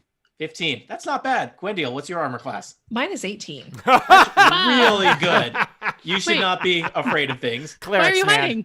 Clerics are Briar. tough. The rock is useless. Okay, Briar, what's your armor class? I only have 17. How did that happen? Because clerics are very. Clerics are also warriors. They are just religious warriors. Why are you? I'm really. We're gonna push you out behind that rock. Yeah. See, there we go. All right. I'd just like to what's point your armor out class? that I am currently the closest person who is not unconscious, and I have 12. Yeah. So Denali, your armor class is 12 yes. because you're wearing a fancy dress. Nyasa, what is your armor class? Mine is 16. Okay, so just to point out here, Gwendale had been hiding behind a rock, and it turns out is the toughest person here. So that was a service I offered to you. Thank you, as Tony. your friend. Right. Everything else after this is on you, jerks. So what I'm going to do, so Tony, I went upstairs during my break and told my daughter, I said, yes, our dungeon master calls us jerks. And she's like, oh, why? Now you know. And now you know. I said, yeah. What did you do? So, all right. It's what we will do. What did you do? I'm going to move out in front of the rock. And this puts me approximately 25 feet away from Briar. And I am going to use a Healing Word spell on her. So, Hooray. let me roll for that. And according to my Healing Word, I got an 18.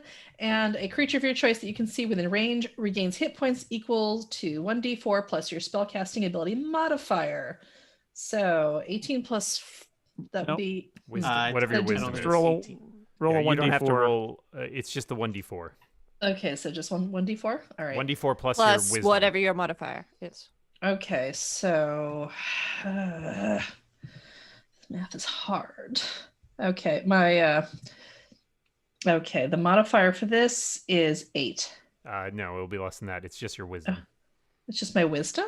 Yep. Okay, because modifier. I just rolled the dice per the maybe was it like 4 plus 4? Maybe. Yeah, it was. Okay, it was so 2d4 plus total. 3. Oh yeah, there you go. So it's a total. Sorry, 2d4. You cast it at second level. Yeah. Yep. Wow. Yep. So that's 8. Mm-hmm.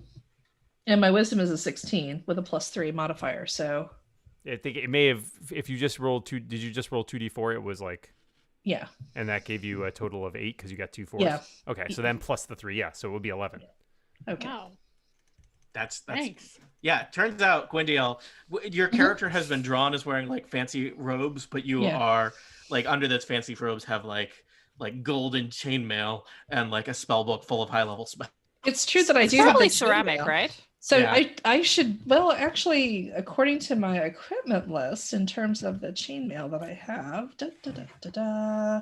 it says I have scale mail, whatever that is. That's even better. It's like almost plate mail, basically. Oh, it's leather. Oh, awesome. Yeah. That means I'm not going to stick to the Yeah. I'm Walls. not going to stick to the walls, which was Yeah. was a big concern of mine, you know. Yep. All right. So just to point out, you shouldn't have been hiding behind a rock.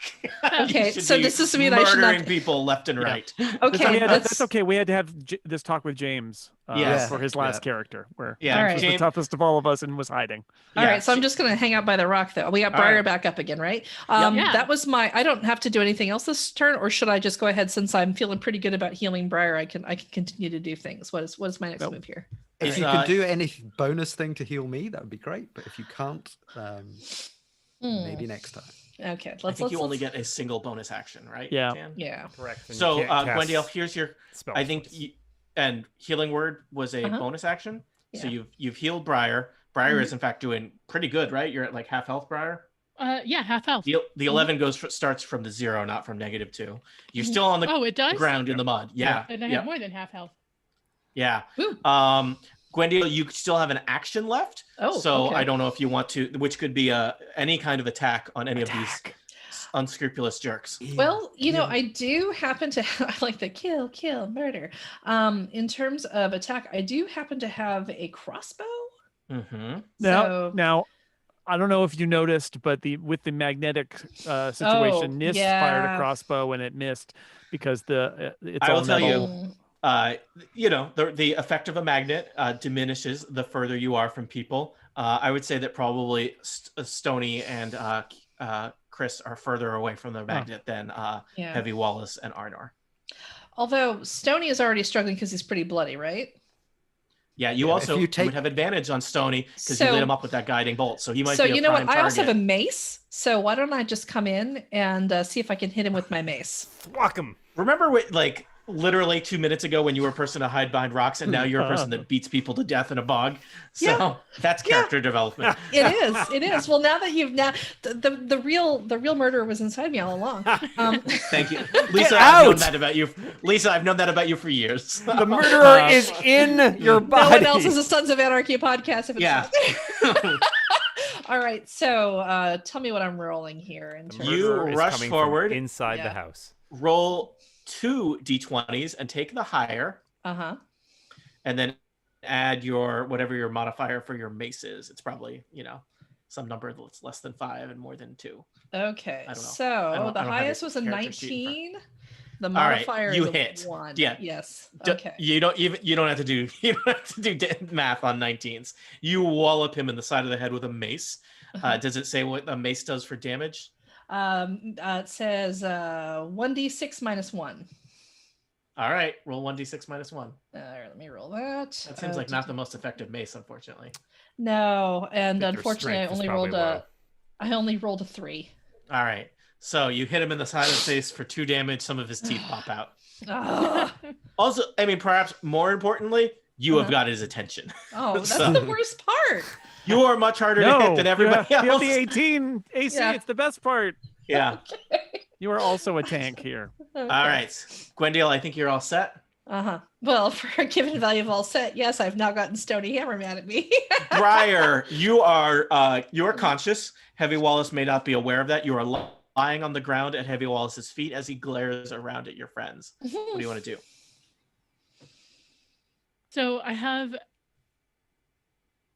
So basically, I only have metal weapons. So Yep. I can either do an unarmed strike, which will do a maximum of 6 damage, or I can take a chance with the sword with the disadvantage. I will tell you.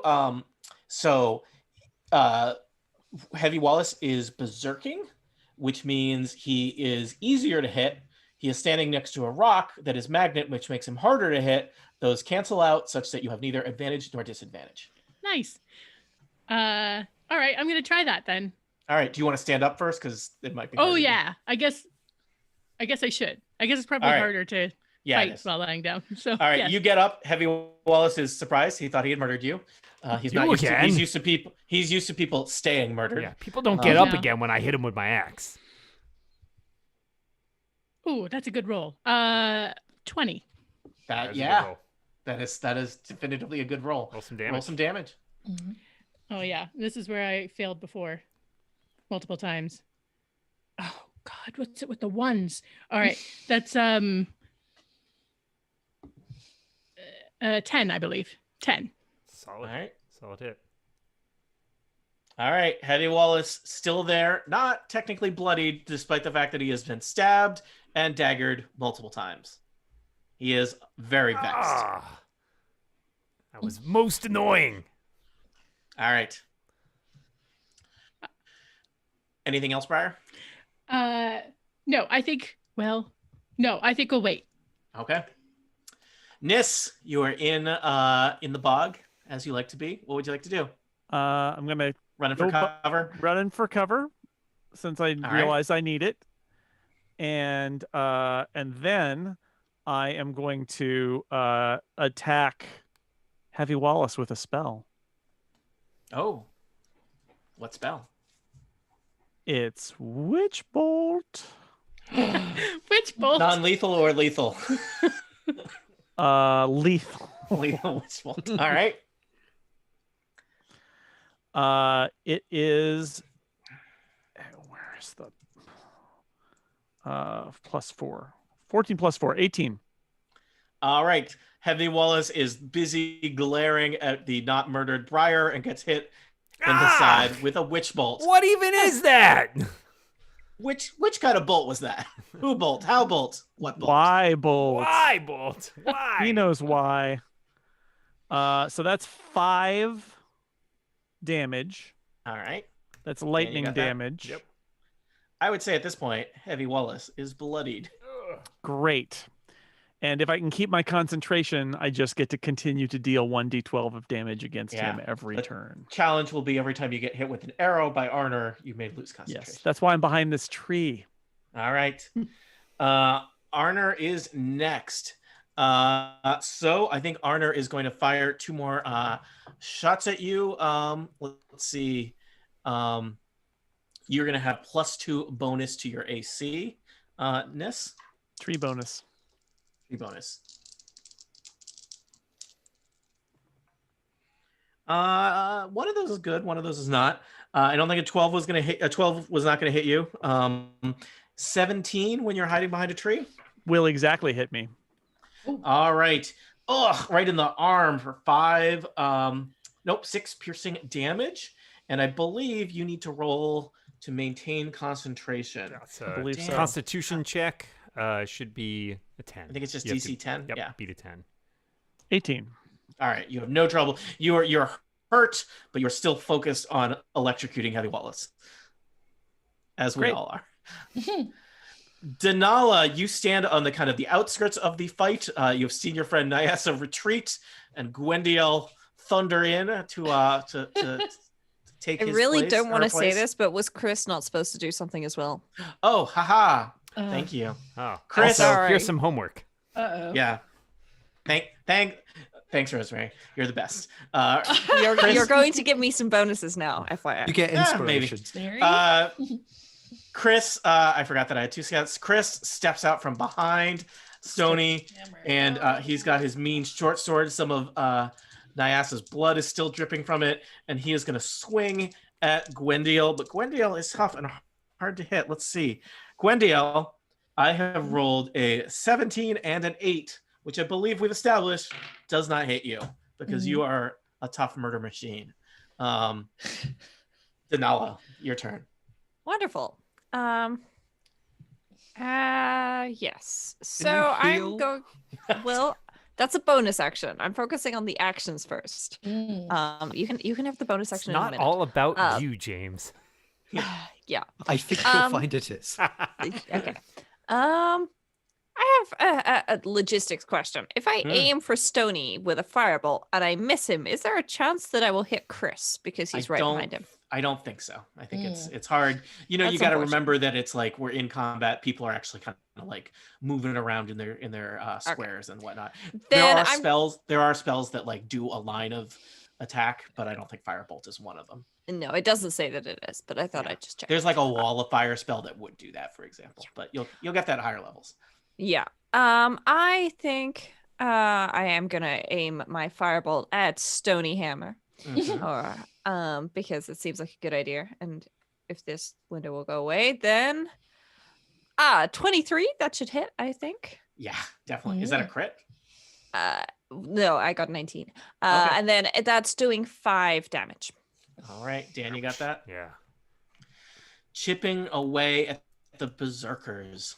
All right, and then as my bonus action, seeing as somebody's being very insistent, I'm going to use my healing word On Heavy Wallace?